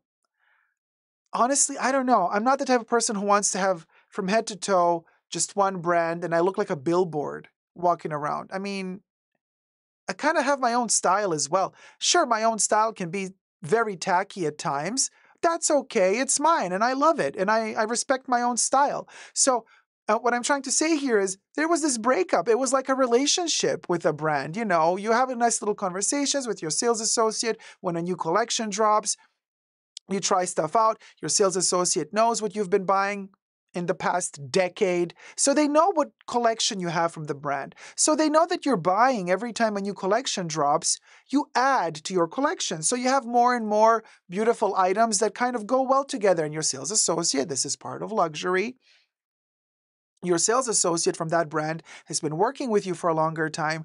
They know what you already have. They know what your style is. They know how to also show you something new that is going to be a beautiful addition to grow the style that you already have in connection with that particular brand. So it's a beautiful thing, really.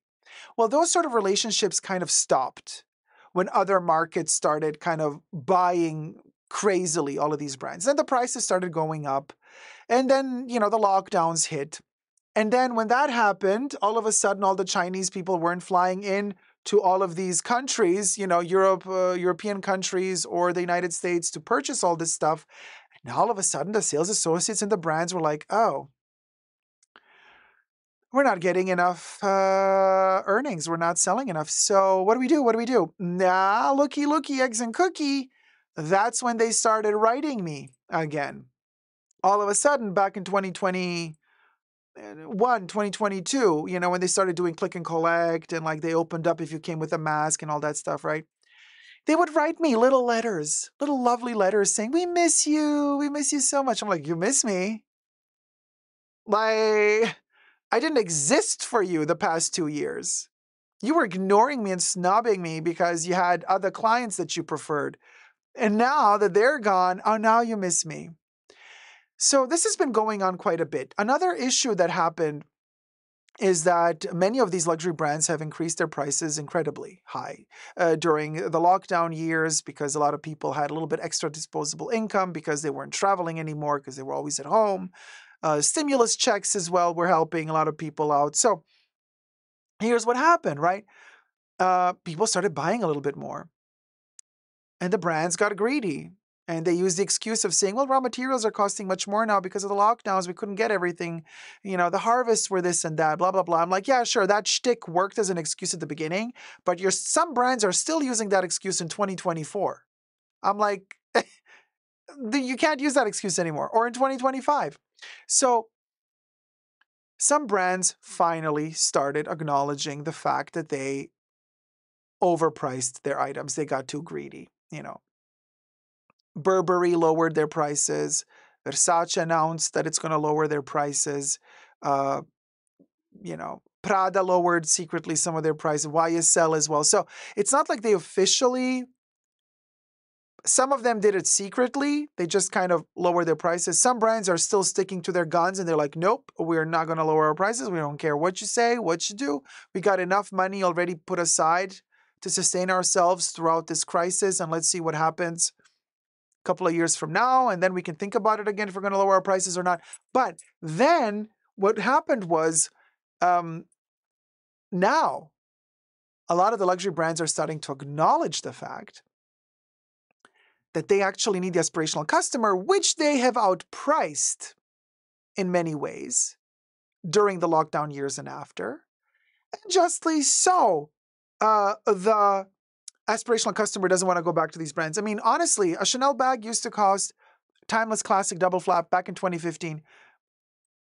In Europe, it was like 3,000 the small was 3,200 euro. And then it went up to 4, 5, 6, 7, and now it's like 10,000 euro, almost 11,000 euro. Within 10 years, the price went up from 3,200 to almost 11,000 euro. Let that sink in. And so I'm like, so I'm like, okay, if I'm going to have that 10,000 euro to spend on something, the hell am I going to spend it on a machine-made Chanel bag where I'm not even happy with their leather, when that same price is the price of a Birkin 35 from Hermes, if you get it at Hermes directly in Europe. So let's be very clear here. This was a major breakup of the kind where you've been infatuated and in love with the guy or the lady. They were a douchebag. They used you and abused you, Maybe you like the abuse from time to time. We all like to suffer. But then at a certain point, you're like, you know what, boo-boo, fool me once, shame on you. Fool me twice, shame on me. I've been fooled 20 times already. I'm like, we're done. But now they're coming back, realizing that they need to lower their prices. So they're lowering their prices for the entry-level tickets, the entry-level items, plus they're pushing more their perfumes, they're pushing more their cosmetics, because that's where they can make the money now. So now they're trying to say, hey, babes, when they sneak into your DMs or send you a text message saying like, oh, I've been missing you, and then you're like, sex with the ex, it's a breakup. But now they want us back, but they don't want us back for good. I feel that they still want just a sort of a one-night stand where they're like, stuck in between two difficult situations, and they just want to use you as a physical and emotional support crutch, and then you help them stand up on their feet again, and then they drop you like a hot potato. Like a hot potato. The second they sniff out that there's somebody else around the corner, they're like, ooh, let me go taste that little tasty morsel. And then they drop you like a hot potato. Well, no, I am done with this. We are the rebound girl, Kev. Yes, we are. Period. Period. Kev, that's a good point. So, you guys, Shields is asking, how much is a double flap now? Mine was 2,000 in the mid-80s, and that was expensive then. And another one from Grandma, which is 60 years old, I think. Shields, my dear, now the small timeless classic double flap is over 10,000 euro. That's like $11,000 for the small. Let that sink in. I am only sticking with the brands that have consistently treated me well. By that, I don't mean just brands. I also mean sales associates. If there is a sales associate that has gone against what their managers told them, like, oh, dump the local customer, their local regular return customer, that is I, dump them, because we got to make a quick buck off of these other Oompa Loompas that don't care for the quality or nothing. They're just going to buy all this stuff, do the parallel market in their own home country. Oh, I know how this goes. I wasn't born yesterday. But I've had some sales associates who were like, oh, yeah, I'm still going to treat Dacob with respect. I'm still going to invite Dacob to events, and I'm going to give them little trinkets of appreciation. There were some wonderful, wonderful sales associates, even though some brands throughout the difficult times have been really mean to me. Some sales associates in those same brands have been really nice to me. And I stayed faithful to them because they treated me with kindness. Bottom line, doesn't matter if it's luxury or if it's fast fashion or whatever. When somebody treats you with kindness and, with a little bit of love, you will be returning, because that's the bottom line. Show people a bit of humanity. Show your customers a little bit of respect, and then you'll get the respect back. You know what I'm saying? And the brands that have shown me only greed, that have behaved in a way like, who are you now? I don't know you. Like you're pulling a Mariah Carey on me? Girl, no. Bye. We done. No. So I think this is a major breakup that we've experienced. during the lockdown years and after with the greed of the brands, but now they're acknowledging that they need us back. So what do you guys think? I want to know, like, are you ready to be the rebound girl? Like, I want to know in the comments, like, are you going to, when a brand has been like kind of, ghosting you because they got better clients all of a sudden, even though you are a return, it doesn't matter if you're a return customer and you buy a lippy or a perfume. I mean, if you keep buying that lippy and that perfume several times a year throughout many years, that customer is really valuable to the brand because it gives them also the security. They will constantly keep getting that income of money. And then they're going to get lucky from time to time. They're going to get some customer that, drops $100,000 in one go and then c'est la vie. They might never return again. But don't snob your return customers, whether they be aspirational or not. So you show me a little bit of respect and a little bit of harmony, and I'm going to stay with ya. So I want to know, guys, what do you guys think? First, I want to know from you, is the aspirational customer the last saving grace of luxury? Or if luxury brands lose completely the aspirational customer, are they still going to survive? Second, if you're that aspirational customer that was also mistreated by the brands during certain times, but is then like called back, to shop with them when they're in trouble, are you going to go back? Are you going to accept their fake apology just to be dumped again soon after that? Or are you going to say no? Like, basically the question is, we have the money in our pockets. That's the power we have in a capitalist world. Okay? Our wallets, we vote with our wallets. If we don't open the wallet, they're going to have to change the tune of their music. Trust you me. Trust you me. So, where do we stand right now? Is this really the end of luxury? If indeed the aspirational customer will not return back to luxury, is this the end of luxury? Or will luxury just say, oh, aspirational customer no longer returning? That's okay. We got other options. We got other avenues to go down and kind of research. Let me know. Let me know your thoughts down below. Love you loads. Subscribe. Let's get to 100K. And thumb up the video. Never give up on love. Bye. So that was a little, quickie because our girl has her needs though. I know because we keep going back. Kev, I think nothing is worth bad treatment. I'm saying no. Let them change when customers stop going, says Kelly. Hi, Johnny. Lizette says, Brunello is beyond my wallet, brand new. Oh, Mishi says, no, once I'm gone, I'm gone. Kelly says, I think nothing is worth bad treatment. I'm saying no. Let them change when customers stop going. There is quality in mid-luxury brands now, says Lisette. I agree. Mishi says, no, the desire for luxury is cyclical. It always comes back. Really good point. Brooke says, is the aspirational customer really aspirational if they are able to buy stuff? To me, that's just a client. For luxury brands, aspirational is like a certain tier of spending. So for example, in this article, what they mentioned, like for them, they calculated that the aspirational customer spends, let me tell you, hold on a second. Okay, look at this. Luxury brands can see so basically they say,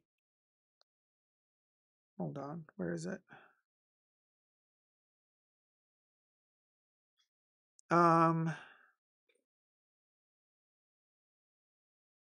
It's a long ass article. Where is I saw, where is the aspirational?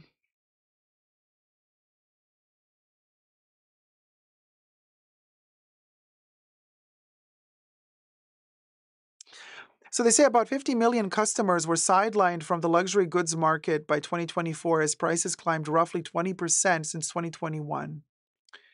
Here it is. The deficit has some luxury brands rethinking ways to lure back aspirational luxury consumers who tend to buy at least Here's the definition according to McKinsey & Co. company. Aspirational luxury consumers tend to buy at least one luxury item per year, and aspirational luxury consumers tend to spend between $3,000 and $10,000 annually on fashion, according to McKinsey & Co. And they say the exclusion of so many consumers wasn't lost on British luxury group Burberry, which made adjustments ahead of the recent holiday shopping season.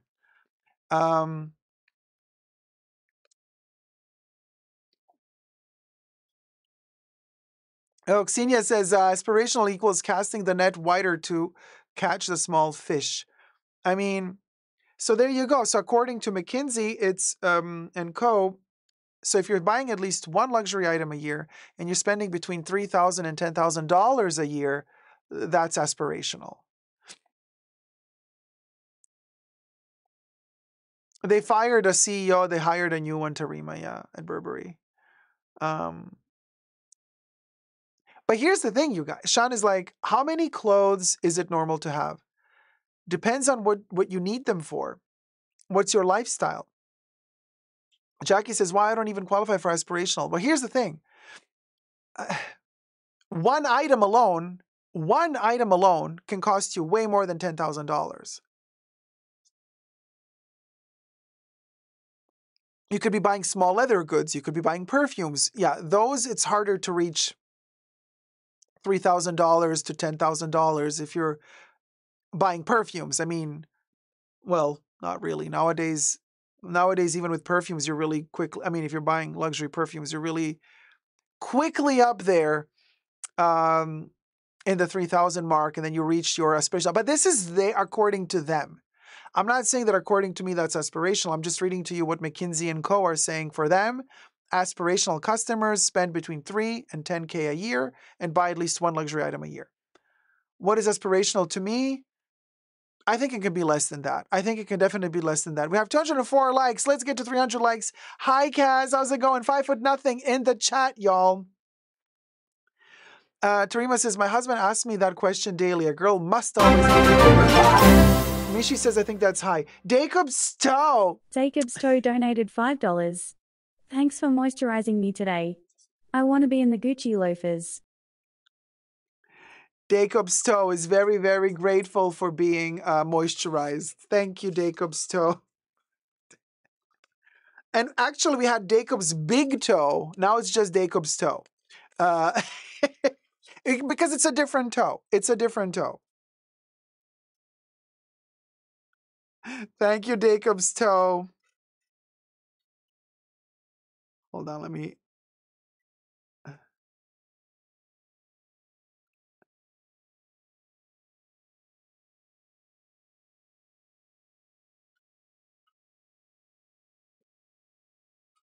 So am I going to end up on WikiFeet or what?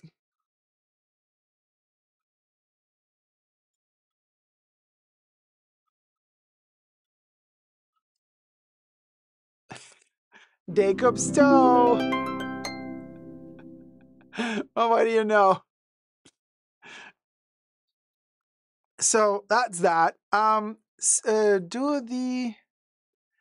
says, do the Venn diagrams of tax brackets and aspirational luxury match up? I bet they are symmetrically skewed, non-Gaussian distribution. Cha, girl, I'm going to need a translator for that. You're going into the math stuff for me again, and you know you lose me there. Gotta hustle and sell those pics so we are not so aspirational anymore, says Kev. Period. Hi, Farinalda. How's it going, sweetie?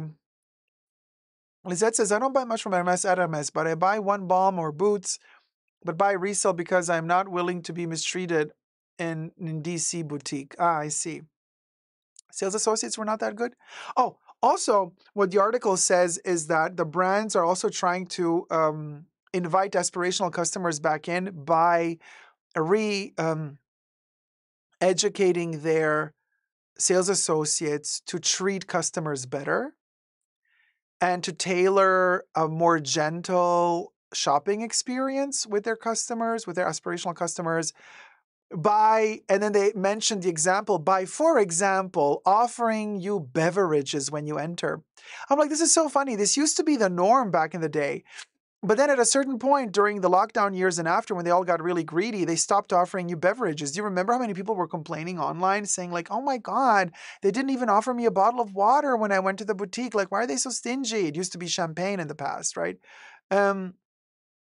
So they're saying that this is one of the kind of great ideas that they came up with to bring back aspirational customers. I'm like, by offering me a beverage? Crickets. Crickets. Oh, they must be desperate, says Terima Caruso. Occasional shopper is better than aspirational. Burgodna, at this point, I mean, even an occasional shopper can be an aspirational shopper, in my opinion. The Nectarine Man says, lol, they had to tell their staff to treat people well. Nectarine Man, y'all, wait, hold on. You guys, wait, if you give me just a second, I'm going to read to you the little bit that is actually talking about that. It was towards the end of the article.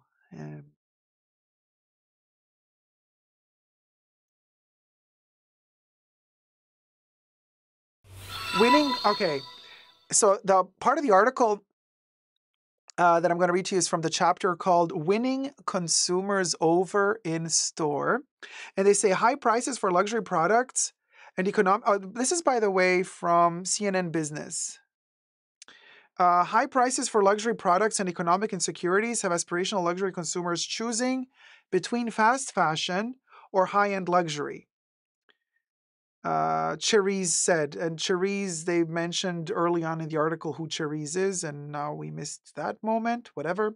There's little in between for consumers seeking value, especially as major chains shut down.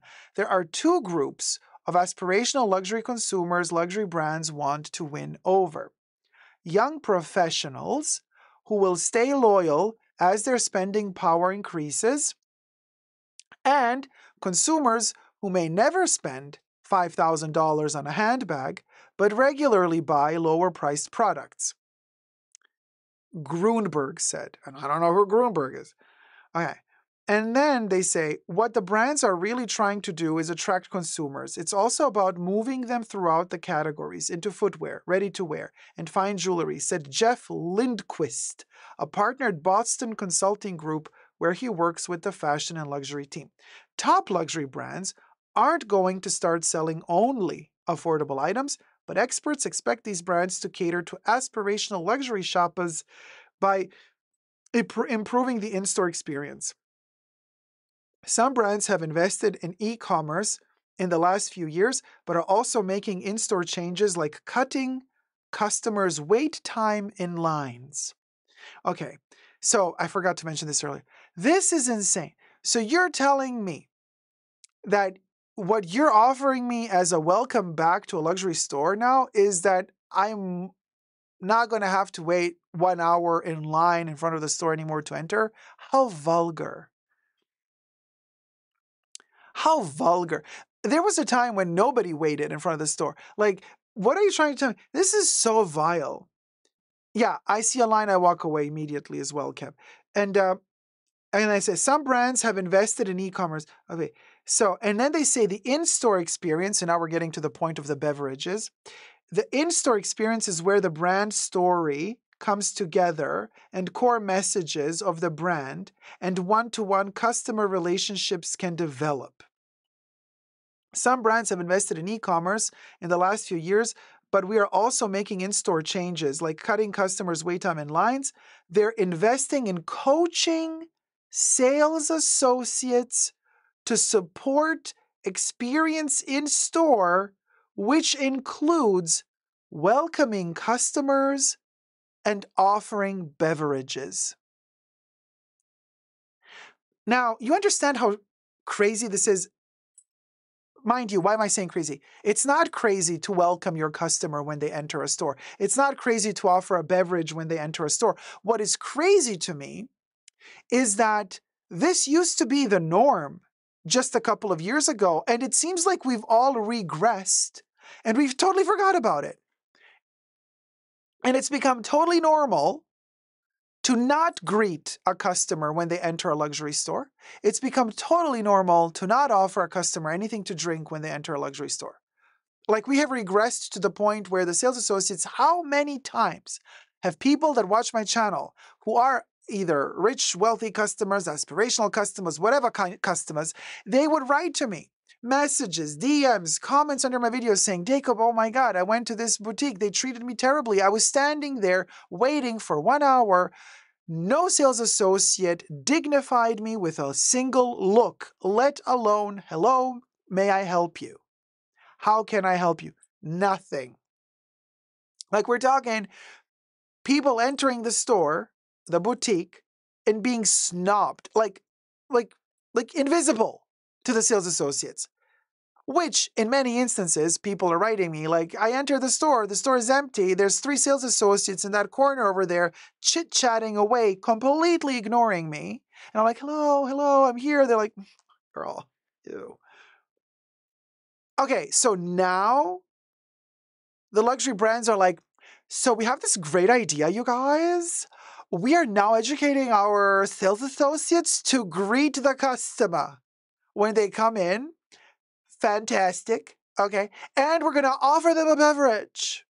Groundbreaking. Never done before. I'm like, girl, this used to be the norm. And now you're telling me, like, you see what they're doing? This is disgusting. This is disgusting. It's like you took something away from us, and now you're bringing it back when you're in the shit, but you're selling it to us like you have advanced your service.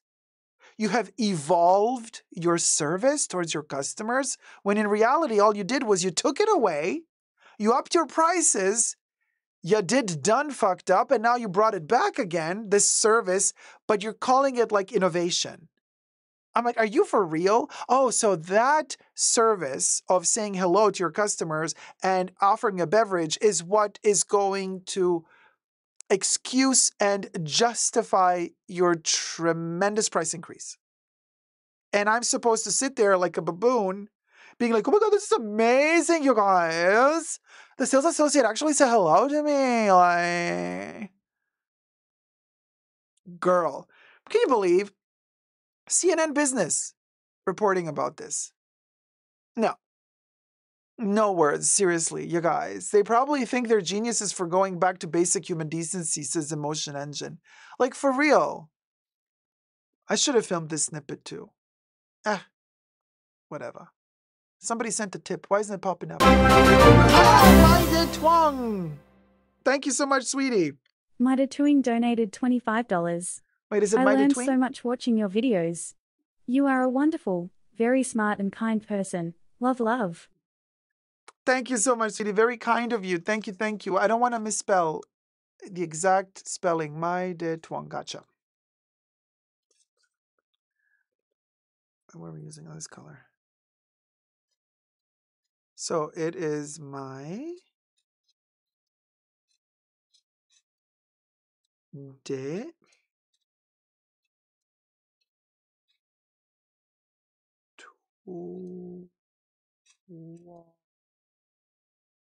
and a heart. Perfect. Here you are. You're on Bubbles' head. Hello. Thank you so much, sweetie. So you know what I'm saying, guys? Like, I can't believe that in this article, and also, this is the thing why I'm saying, like, can you believe CNN Business reporting about this? CNN Business, like, I get it. They're just like reporting, like, okay, this is a quote from this CEO. This is a quote from that CEO. Like, they're writing their article. But I'm like, why aren't they also including in their article what I just said? Why aren't they including a sentence, at least one sentence saying, this actually used to be the norm 10 years ago? Why are these brands acting like now they've created the wheel when it comes to shopping for luxury? They've created the wheel by telling us, you guys, groundbreaking news, now you're going to get greeted when you enter a store. And you're going to get offered a glass of water. Please. And this is how we're supposed to be lured back into these places and shop again. But of course, not only do we remember that sales associates used to greet us when we entered these shops in the past. And not only do we remember that these sales associates used to offer us a beverage when we entered these stores in the past, but we also remember that the prices were like more than half less than what they are now. You know what I'm saying? Like somebody was saying, like, oh, okay, the Chanel bag was like $2,000 back in like 2000. Now it's $10,000. And I'm like, so I'm paying $8,000 more for the bag, but I'm gonna get a glass of water with it. So now it's worth it. And finally, you're gonna say hello to me when I enter the store. I mean, how out of touch can you be? How much more out of touch can you be? Nectarine says, the sales associate at Prada helping me today literally started doing something else on her phone when the first item she brought me was suitable. Wasn't suitable. Y'all. Total decay of decorum, says Akolu. The chats are blocked. Brooke Gardner says, this is why I don't like the term aspirational shopper. Makes it too easy for people to be dismissed. I can't let it go. Brooke Gardner, I totally get what you're saying. This is why I also made a t-shirt in my merch. By the way, I stopped working with that merch store. We're gonna find another merch store, and there's new merch coming as soon as I figure out all of the logistics. But for all of you who have the limited edition merch, because now it's really limited edition, some stuff is still available on Amazon, maybe. Some stuff is still available on Amazon, but not like with Teespring. But anyway, we digress. I created the aspirational t-shirt, like also as a joke for us, you know, like because we're in the joke, we're in on the joke, obviously. I wear my aspirational t-shirt with pride. Thank you very much. Oh, Teespring is also still up.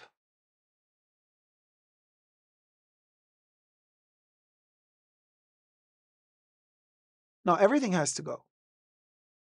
Oh, we just stopped Halloween early. Sorry, guys. The Teespring is still up. Don't buy from there. Buy it from Amazon.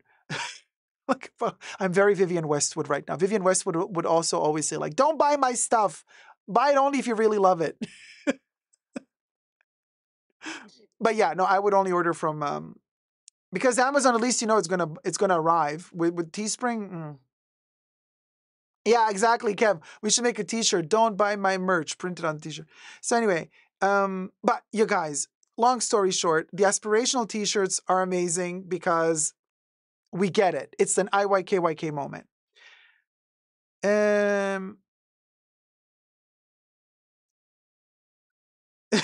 Emotion engine. We gotta let that thing with Winona Ryder go, you guys. Poor Winona, seriously, like, I can't believe that they messed up her career just because of that one thing. Come on. Like, people have done way worse, and are literally ruling the country, okay? So, poor Winona Ryder, let her be. But I have another topic for you. Oh, Sean, thank you so much. Wait, it's going to pop up any minute now. Let me prepare. Because I don't know what Bubbles is doing anymore. But thank you, Sean. Shan donated $5. Can you please put my name on Bubbles' head? Yes. Like lateral on the temple. You're one of my favorite channels. Your conversational style is so entertaining. Never stop smile. Oh, thank you so much. Wait. Where? On the temple? Where should we do? Ooh, on the temple. Well, the temple is kind of all full. I mean, we can do it. Okay.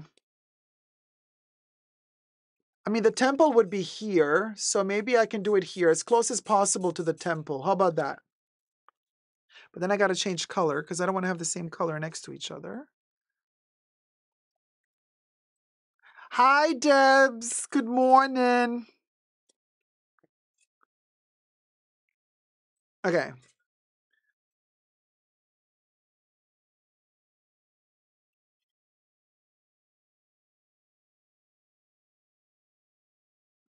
While I am adding Sean to the to Bubbles' head, don't forget to thumb up the live stream, and don't forget that after this live stream, tier 2 YouTube members and tier 2 patrons get access to the after show live stream. It's our after show live stream party where we get to talk about everything we're not allowed to talk about here because of the lingo. 212 likes. Thumb up the video, you guys, the live stream. And Sean is on the Temple of Bubbles. As close as possible.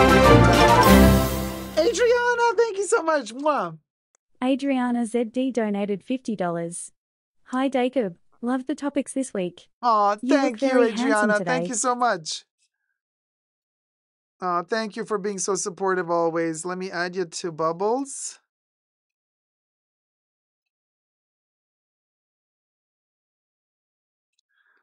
And wait, Adriana, and then there was a ZD. What was it? ZD? The full spelling I need. Yeah, ZD.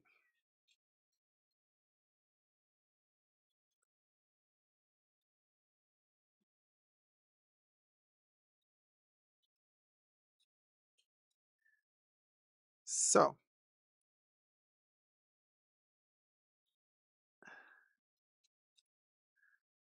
Adriana, there you is. Oh. We're filling up Bubbles. Nice and perky. Nice and perky. So anyway, I just found it really interesting, this article, because like, why didn't CNN analyze it fully and tell us, okay, this is the state of the of the state of the union currently, but like what, like they're behaving, these luxury brands are behaving towards us like we're baboons.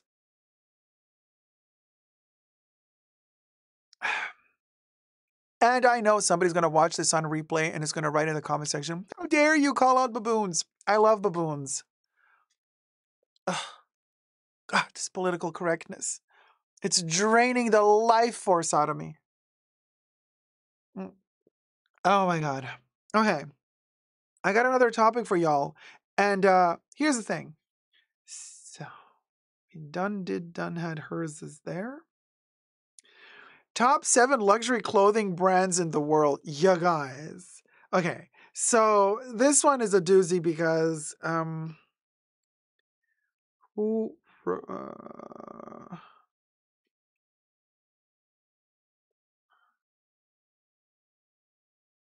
thought I took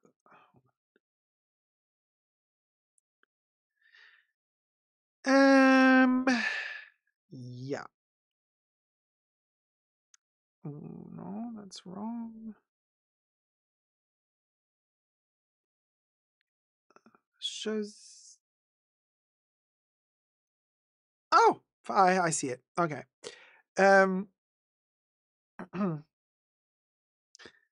Adriana's like, thank you. Baboons are cute. There you go. Period.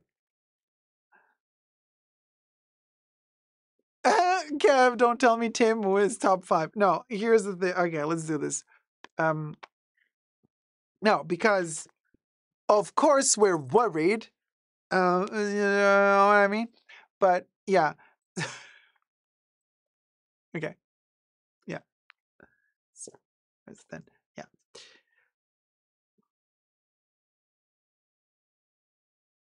You guys, these are the top 7 luxury brands, fashion luxury brands in the world, according to NDTV. And this is, okay, we're going to get through this list. And I've been noticing as 2025 progresses, it's been more and more and more outlets, news outlets, online places making up lists. And I find it really interesting to go through them because I'm like, what do their decisions depend upon? I mean, do they have some affiliate links with these brands and like, you know, sneak in some like links to go shopping there so that these outlets can get some money, or do they just really believe that these brands are the best? Do they just play into cliches, you know, and they just like have a nice little clickability moment? But I find it interesting to analyze, you know, clickbaiting. I find it really interesting to analyze a sitch So NDTV Lifestyle reports top seven luxury clothing brands in the world.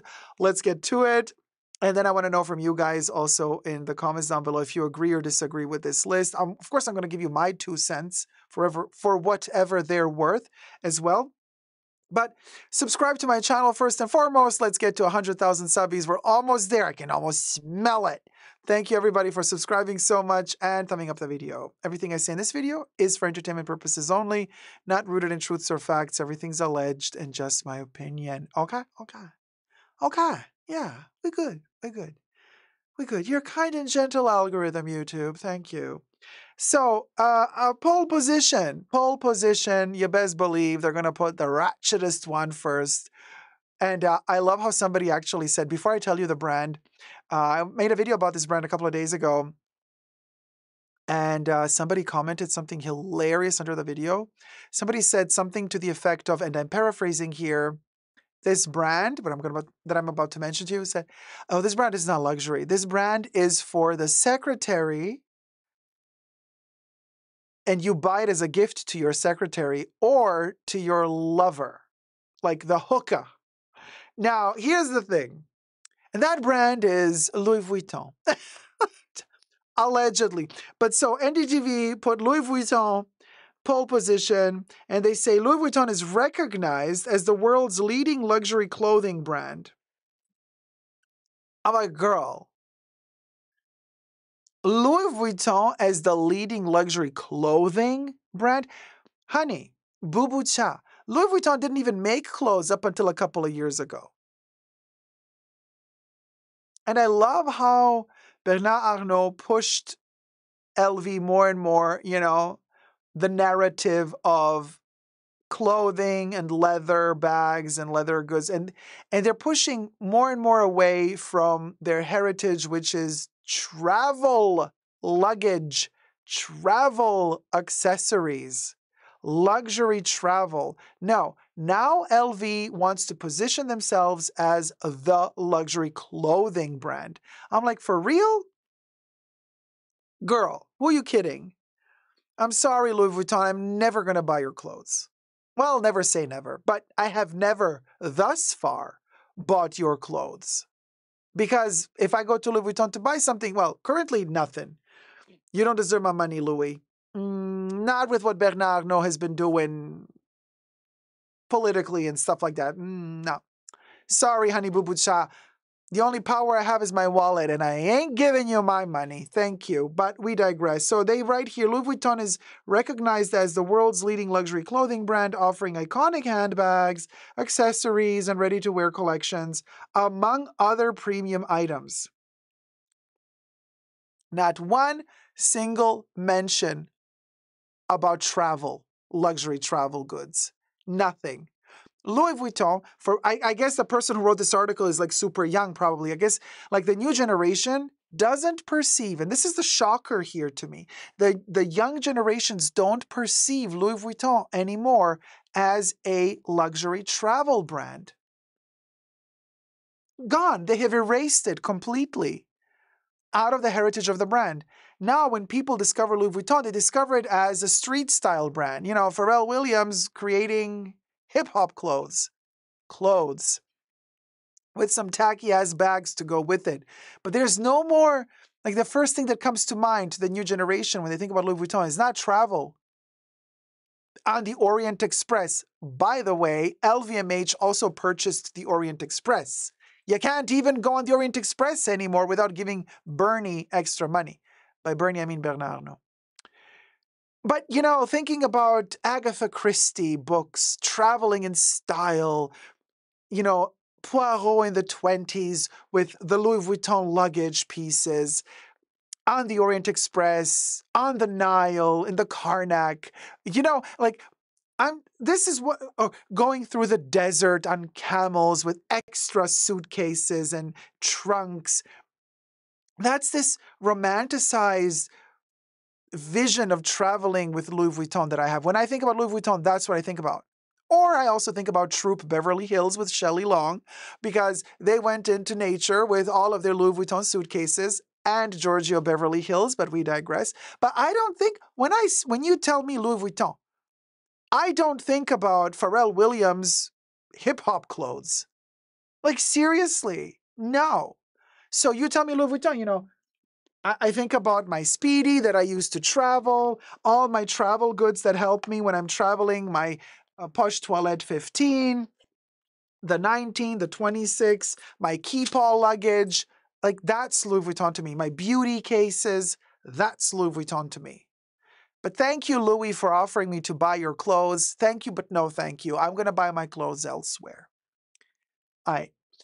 So that's my 2 cents. All right. Number 2, Dior, another LVMH brand. So they put Dior in second position of the top 7. So another LVMH brand. They say Christian Dior is another leading brand with the Dior house offering haute couture, leather goods, shoes, accessories, and a variety of other luxury creations. Dior, for me, currently super boring. Thank you, Maria Grazia Cutie, for nothing. But yeah, of course, Dior, I could see Dior in the top 7. Also, Dior is earning a ton of money. Their sales are good, allegedly. But it's boring to me, Dior. But yeah, sure, why not? Dior is on the list. Okay, number 3. Guess number 3. I'm going to give you 5 seconds. 5, 4, 3, 2, 1. Thumb up the video and subscribe. Number 3 is Gucci, believe it or not. Gucci is number 3. Gucci is known for its extraordinary designs in bags and ready-to-wear fashion, offering distinctive style and premium quality. Gucci has been going down, honey. Okay, this is why they also had to change Sabato de Sarno. They kicked him out after not even 2 years of working for them, because their sales were in the slump, and now they're like going to get a new artistic director, and they're going to start all over again with new stuff. Girl, good luck. Good luck to Gucci, I say. Is Gucci luxury? Yeah, because the prices are expensive. I think Gucci is it's man, it's Italian luxury. Is it in the top 7 clothing luxury brands, fashion luxury brands? Would it be in my top 7? I'm not so sure. Number 4, Chanel. Number 4 is Chanel. Chanel is renowned as a symbol of French luxury, effortlessly delivering premium fashion pieces to the world. Yeah, Chanel would definitely be on my list of top 7. I'm actually wearing a little tiny Chanel heart bag miniature on a chain today. Dressed up a little bit for you guys. I have a little Chanel earring here. Oh, Chanel ring. I'm wearing Chanel perfume. So, Chanel makeup. So, yes, Chanel. We'll go. Number 5, Hermes. Hermes, famous for its luxurious Birkin bags, is also a significant name in the world of luxurious ready-to-wear fashion and accessories. Wearing an Hermes bracelet today. Of course, I would put Hermes on this list. I mean, yeah. Like, yeah. But again, it's interesting how they put ready-to-wear fashion and Birkin bags as the point for Hermes. Now, of course, we know Hermes for its Birkin and its Kelly. But actually, why doesn't this article list Hermes as, just like for Louis Vuitton with the luxurious travel goods that they completely forgot, here with Hermes, they completely forgot their whole horse riding gear, which is what made Hermes Hermes.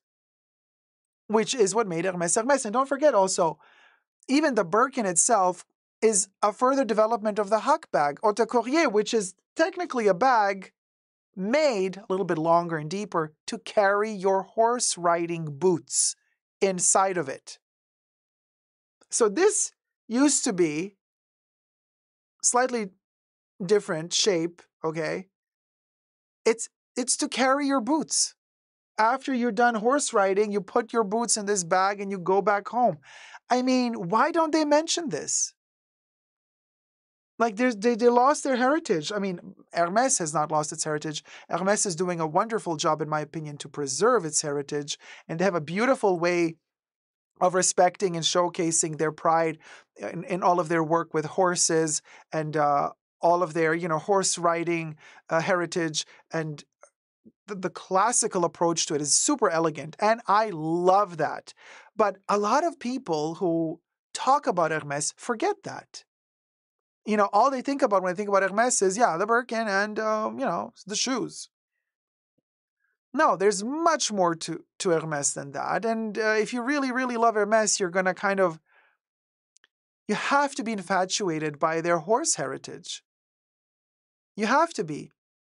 Otherwise, I don't know what you're really doing with Hermes, because everything stems from that base. That is their DNA. One of the first things I ever bought from Hermes was their horse riding crop. Bought it back in 2009. Okay. And I've had it ever since. Love it to bits. It is my ride or die, literally. That was like, oh, they're like, oh, what's the first thing you want to buy from Hermes? Birkin? I was like, no, the first thing I want to get from Hermes, the horse riding crop. Yeah, it's handmade. It's so beautiful. There's leather on it. Mine is made with chèvre. Anyway, we digress. Number 6. Okay, number 6, I did not see coming.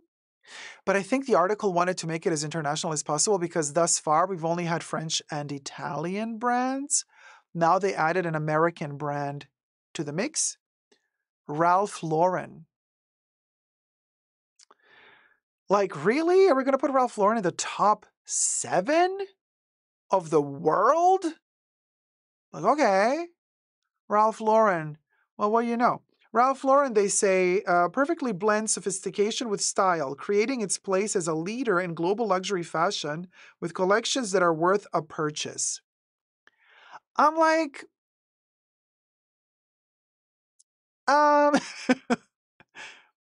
okay.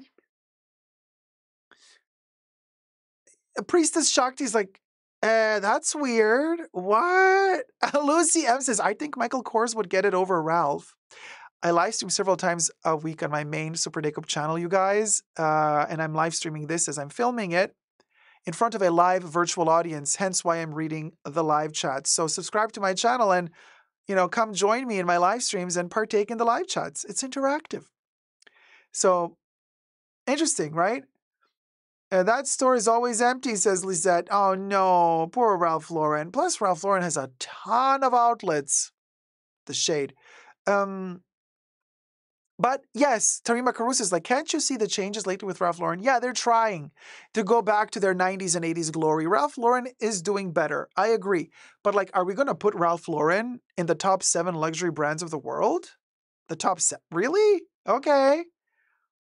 David says number 7 is Walmart. No, number 7, but you know what? It might as well be Walmart, because when you hear what they placed at number 7, I was shook. I'm giving you 5 seconds while you thumb up the video and subscribe to type out who you think number 7 is. 5, 4, 3, 2, 1.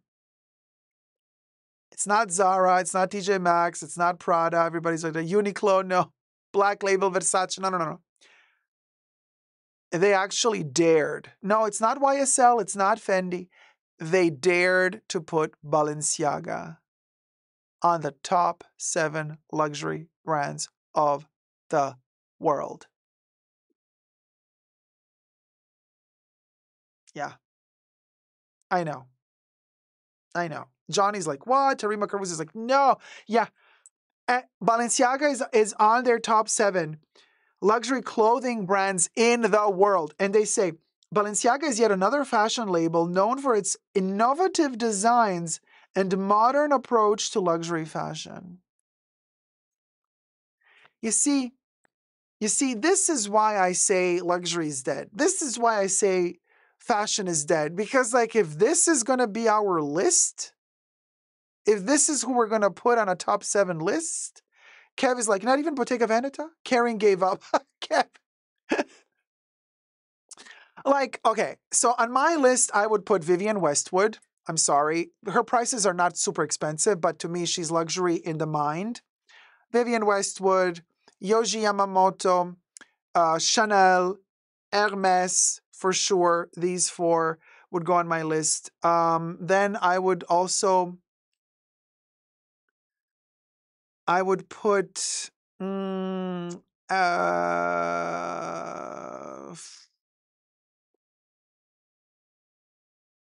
yeah, you know what? Cinnamon roll? Yes, I'll give it to you. Marta Margiela. I would do Margiela as well. Yeah, Margiela would be great. And then, well, that's it. Zara is asking, are they referring to Cristal Balenciaga like all the time designers? Or is it a list? No, current list, Zara. Current Balenciaga. And in fact, they even showed a photo of one of Demna's Balenciaga collections.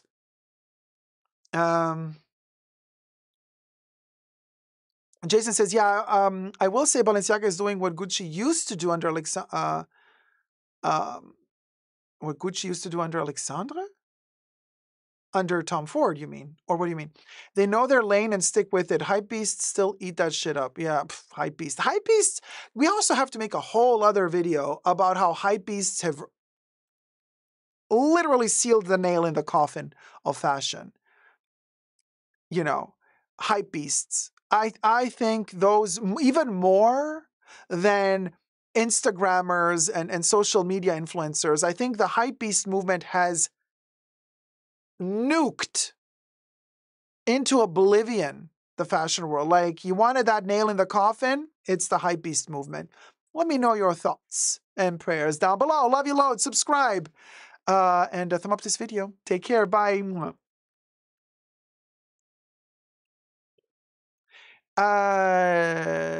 I think they were talking about luxury fashion shields. So Rolex and Patek Philippe would be watches, right? So, but yeah. Oh no, Balmain. I would not put Balmain in top 7. I don't know. No, Balmain. I mean, under Rustic, no. Balmain, yes. Before Rustic, but so, gosh, who would I put as okay? So I only got like 4 brands, huh?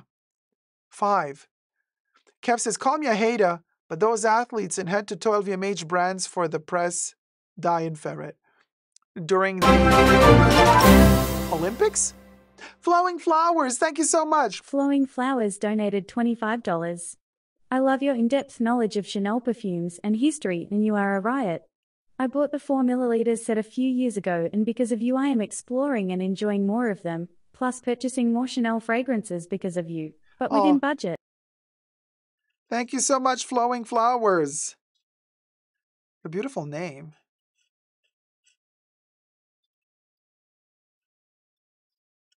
And also, I gotta say,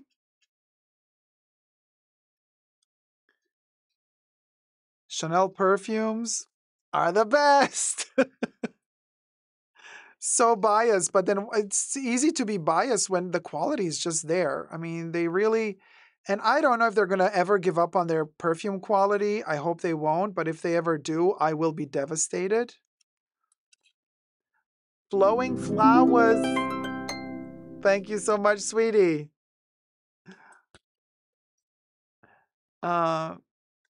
Yeah, Johnny, but Pierre Cardin, like when? In the 70s, 60s? Bottega Veneta, I wouldn't put Bottega in the top 7. Paco Rabanne, also no. Currently, what they do currently. Hi, Vicens. Fendace is my top. The quality paid dust. Cha. 226 likes, you guys. Let's get to 300. And so here's a funny little topic. Birkenstock.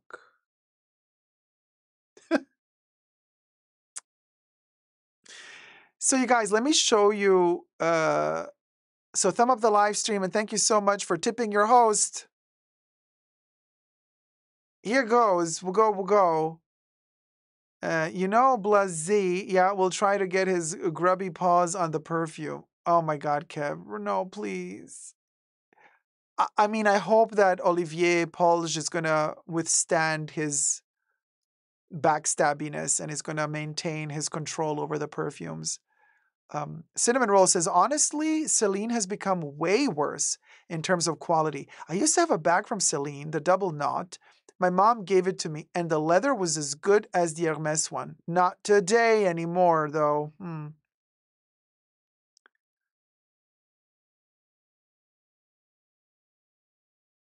Ah, V-Sense is like, have you seen that LVMH and Chanel are deleting fragrance groups due to their copyright infringement? Like on Facebook and stuff?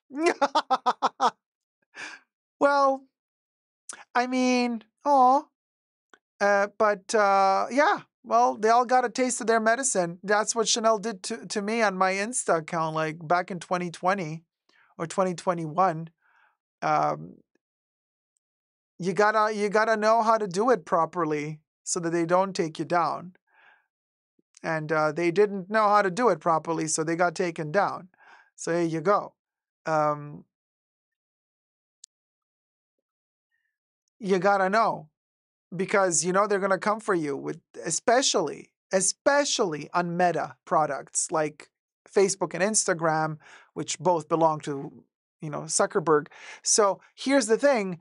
On Instagram, I always warn you people. I always tell you, if you're gonna do stuff with Chanel, don't ever hashtag them. Don't ever at them. Don't ever spell out their brand name in your captions. Ever. Use CC instead.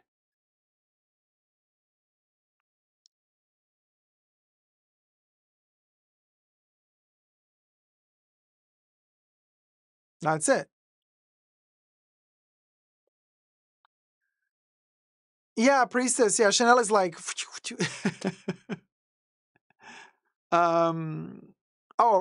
Well, it hasn't gone that bad. You can't even post a picture with logos or fragrance names on Facebook. Unless you're on the Chanel PR list, Kev. Yeah, then you can do more. Allegedly. Cinnamon Roll, I don't know. Dacob, what do you think of equivalenza and brands that sell a copy of brand name perfume? I don't know the equivalenza brand. I don't know. Is that a brand? No, I don't do dupes of perfumes. Absolutely not. Because it's not just about getting as close as possible to copying the smell. It's also about the actual ingredients. Forget about it. People have tried to show me dupes of Chanel perfumes throughout the decades. Never, ever, ever have I smelled a dupe of a Chanel perfume that I said, oh yeah, this is the same quality. No, same quality as Chanel. Never.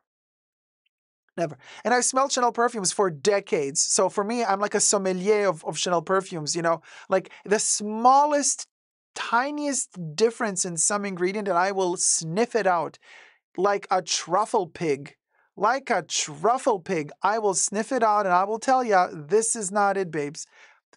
Thumb up the live stream. We're at 226 likes. There you go, the truffle pig. But V-Sense, I mean, here's the thing. With pictures, you can't even post a picture with logos or fragrance names on Facebook. If you are the author of the picture and you're not selling anything and you state that the picture was taken by you, you should not have a problem.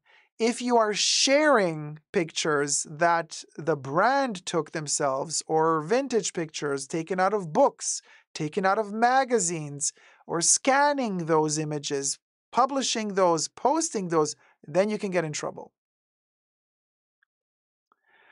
PT guessed it. That's our next topic. Allegedly, Birkenstocks are not art. That's the topic. So basically, interesting how Birkenstock has been in a legal dispute. Let me blend in the Birkenstocks here on the side. Birkenstocks have been in a... The Birkenstocks, we'll go. Have been in a legal dispute in Germany, of all places, because Birkenstock is a German brand after all, right? Well, used to be. You know that Bernard Arnault also bought Birkenstock. Cha, that man owns the world. So LVMH purchased Birkenstock, and ever since they purchased Birkenstock, they started doing the greedy shtick like they do with every other brand, like they also did with Tiffany, like they did with Louis Vuitton.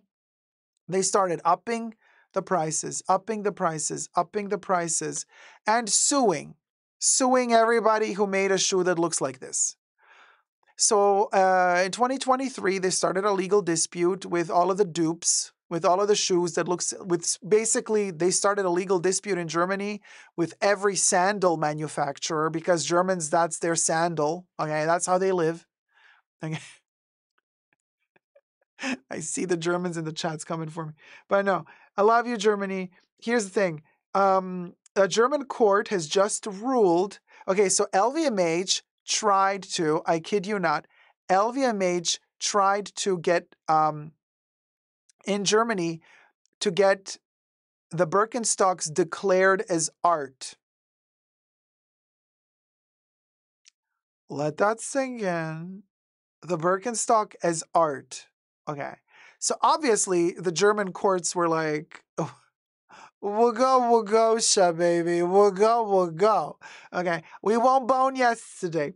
So the German court rules that Birkenstock sandals are not copyright protected works of art.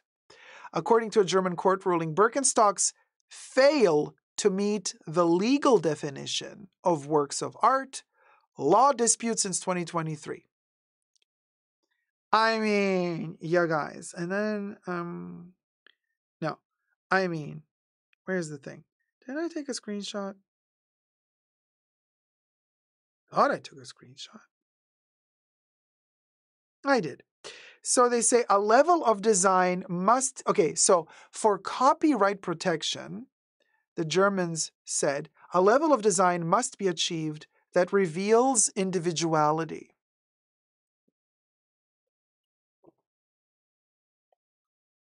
If there's one thing Germans are good at, it's wearing uniforms. Individuality is not their forte, okay? They have a lot of big fortes. Okay, great architecture, okay? Great technical design, okay? But this is part of a uniform. So a level of design must be achieved that reveals individuality. Yeah, no, we'll go. And Birkenstock is saying, we want to ensure that copycats can no longer make money at the expense of our brand. I'm like, copycats at the expense of our brand. Yeah, Kev, what brand? You got to be kidding. You got to be kidding me. Sandals like these have been made before copyright even existed. This is like literally the one step up from being a caveman. Sorry. No, you know what I mean? Like, this is like this to me is like the first, okay, so the cavemen finally are shedding their fur. Finally, they got less calluses on their feet, and they're like, you know what? Let me be bougie. Let me add a little something. I got my feet, they're hurting me. Like, this seems to me like the first thing a human designed to put on their feet. Okay? And now you want to go back to the caveman people and you want to patent this? Like, what is LVMH thinking? For real. No, for real. Like, call a spade a spade. There you go. Look, my kids called those shoes Jesus shoes. Like, you know what I mean? Like, even Jesus, so now what is Bernardo going to do? He going to go sue Jesus? He going to go sue the church? Let's sue the Catholic Church. Because how dare Jesus have worn these sandals? You know, I can totally see Bernard Arnault going like, I want to sue the church, the Catholic Church for having enabled Jesus to wear these Birkenstock shoes. How dare he? So, I shall calculate the amount of years, and I think more or less it's 2025 years since Jesus was born. So, I demand damage, pay me Catholic Church le damage. 2025 years of damage, of iconography, of Jesus wearing Birkenstock sandals. Mon to the Dieu. And he might even win, because the French courts at this point, they're going to be like, yeah, sure, why not? We're just happy that you're still here with us, that you're still bringing in some money into this country, and that you're paying some taxes. So, I'm surprised he hasn't tried to buy the church, says Kev. Is he a part owner of the Notre Dame Cathedral now? I mean, I think he invested a ton of money in repairing the Notre Dame Cathedral, which would lead me to believe that maybe, just maybe, he's probably not the owner. It's a cultural good, but I would not be surprised if he were to be on some board, like that he would be like the head of some board memberships, something, deciding something about something. You know. Oh, Caring invested in the cathedral, but I think LVMH did as well, didn't it? Karina? Who's Karina? Caring. Purple Butterfly, he probably got a tax break in return. Oh, for sure. I mean, all charitable acts of kindness are done so that you can deduct from taxes, obviously. An expenditure.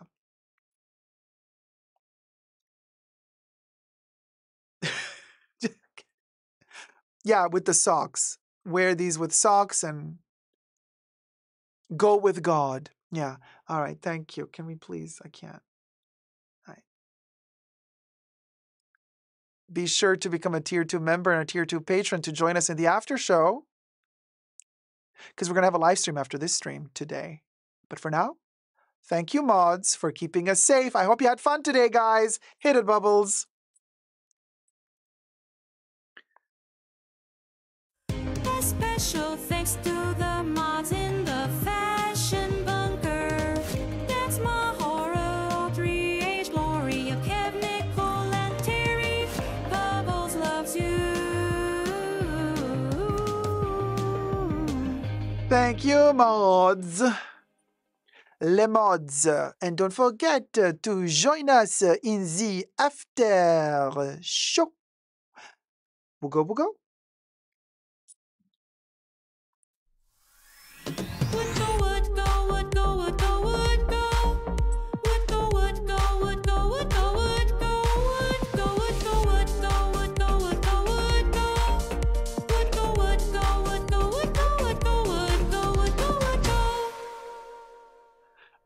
And, Siobhan says, great show. Thank you so much. Those sandals have always been. Hi, Jolie. Yeah, since the beginning of cavemen time, those sandalettes have been around. And we'll go, babes.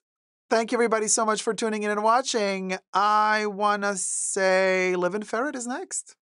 I'm living ferret, living ferret.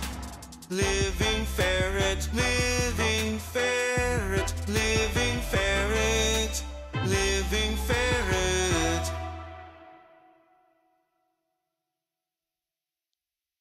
Mishi, copies will prevail. Copies will prevail. Dying Ferret next. Hit it, Bubbles. Dying ferret, dying ferret, dying ferret, dying ferret, dying ferret. The Labubu. The Labubu. Bless your heart, Labubu. We gotta resuscitate you. Resuscitate you. You woke up. You came back from the dead. Well, you are a forest fairy after all, so full of mysterious mischief and capabilities. He is CPR on the Labubusi, baby. Don't we know it? Also, Val says, yeah, CPR on the Labubusi. What did I do?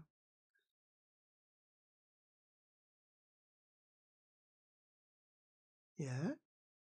Oh my God, Val, your bottle turned gold. That means you've been around the bunker for how many years? As a member? A gazillion, baby. A gazillion will live in Ferret. I am obsessed with your golden bottle, baby. Obsessed. I am obsessed. I am obsessed. I am obsessed. Oh, oh. Uh, uh.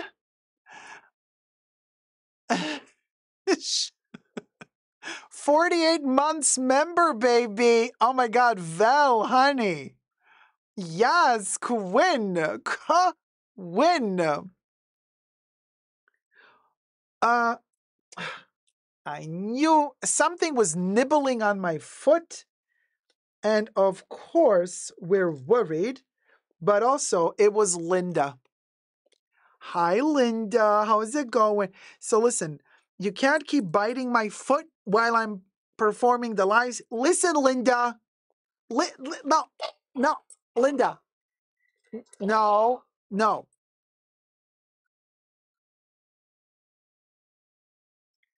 Listen, Linda. Listen, Linda.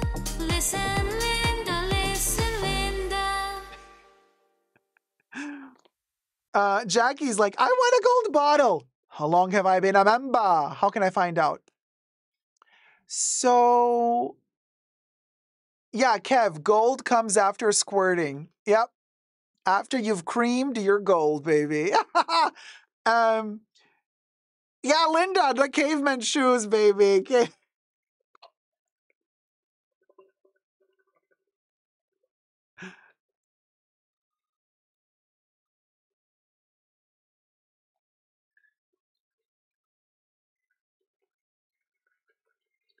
Okay, girl, was that a burp? What the hell? Rexy Linda, baby. So, Jackie, how can you find out how many months or years you've been a member? You go to the member area, maybe. I think that's how you know. Well, Val, how did you know how many months you were? In the membership tab. There you go. Jackie, you got to go to the membership tab on my channel. Yeah. So Val has been 48 months a member. Tier 2 member, baby. So I think I still have 20 months, Jack's back attack. You're getting there. And I know we need another bottle for next year, child. You best believe it. Look at that. Predator Baby Yoda. What you want? Hit it, baby. Ciao, ciao, ciao, ciao. Ciao, ciao, ciao, ciao. Ciao, ciao, ciao. Ciao.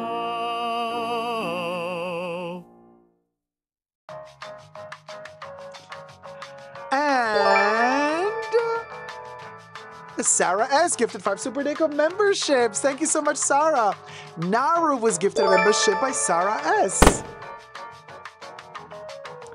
Katarina Aguiar was gifted a membership by Sarah S. Abigail Claudeli was gifted a membership by Sarah S.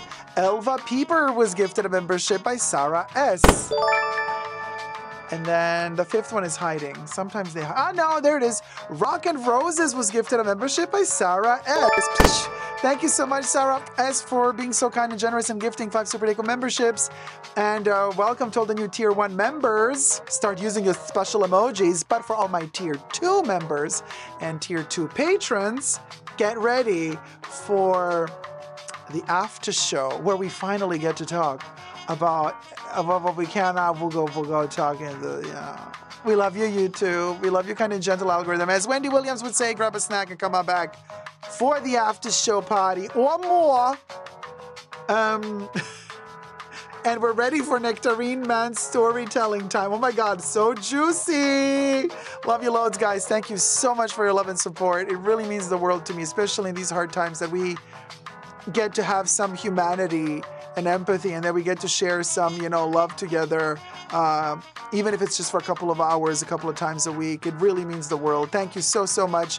I'm going to see you all in the after show if you're Tier 2 members or patrons, and for the rest of y'all, I'm going to see you midweek for the next live stream. Take care and never give up on love. Bye.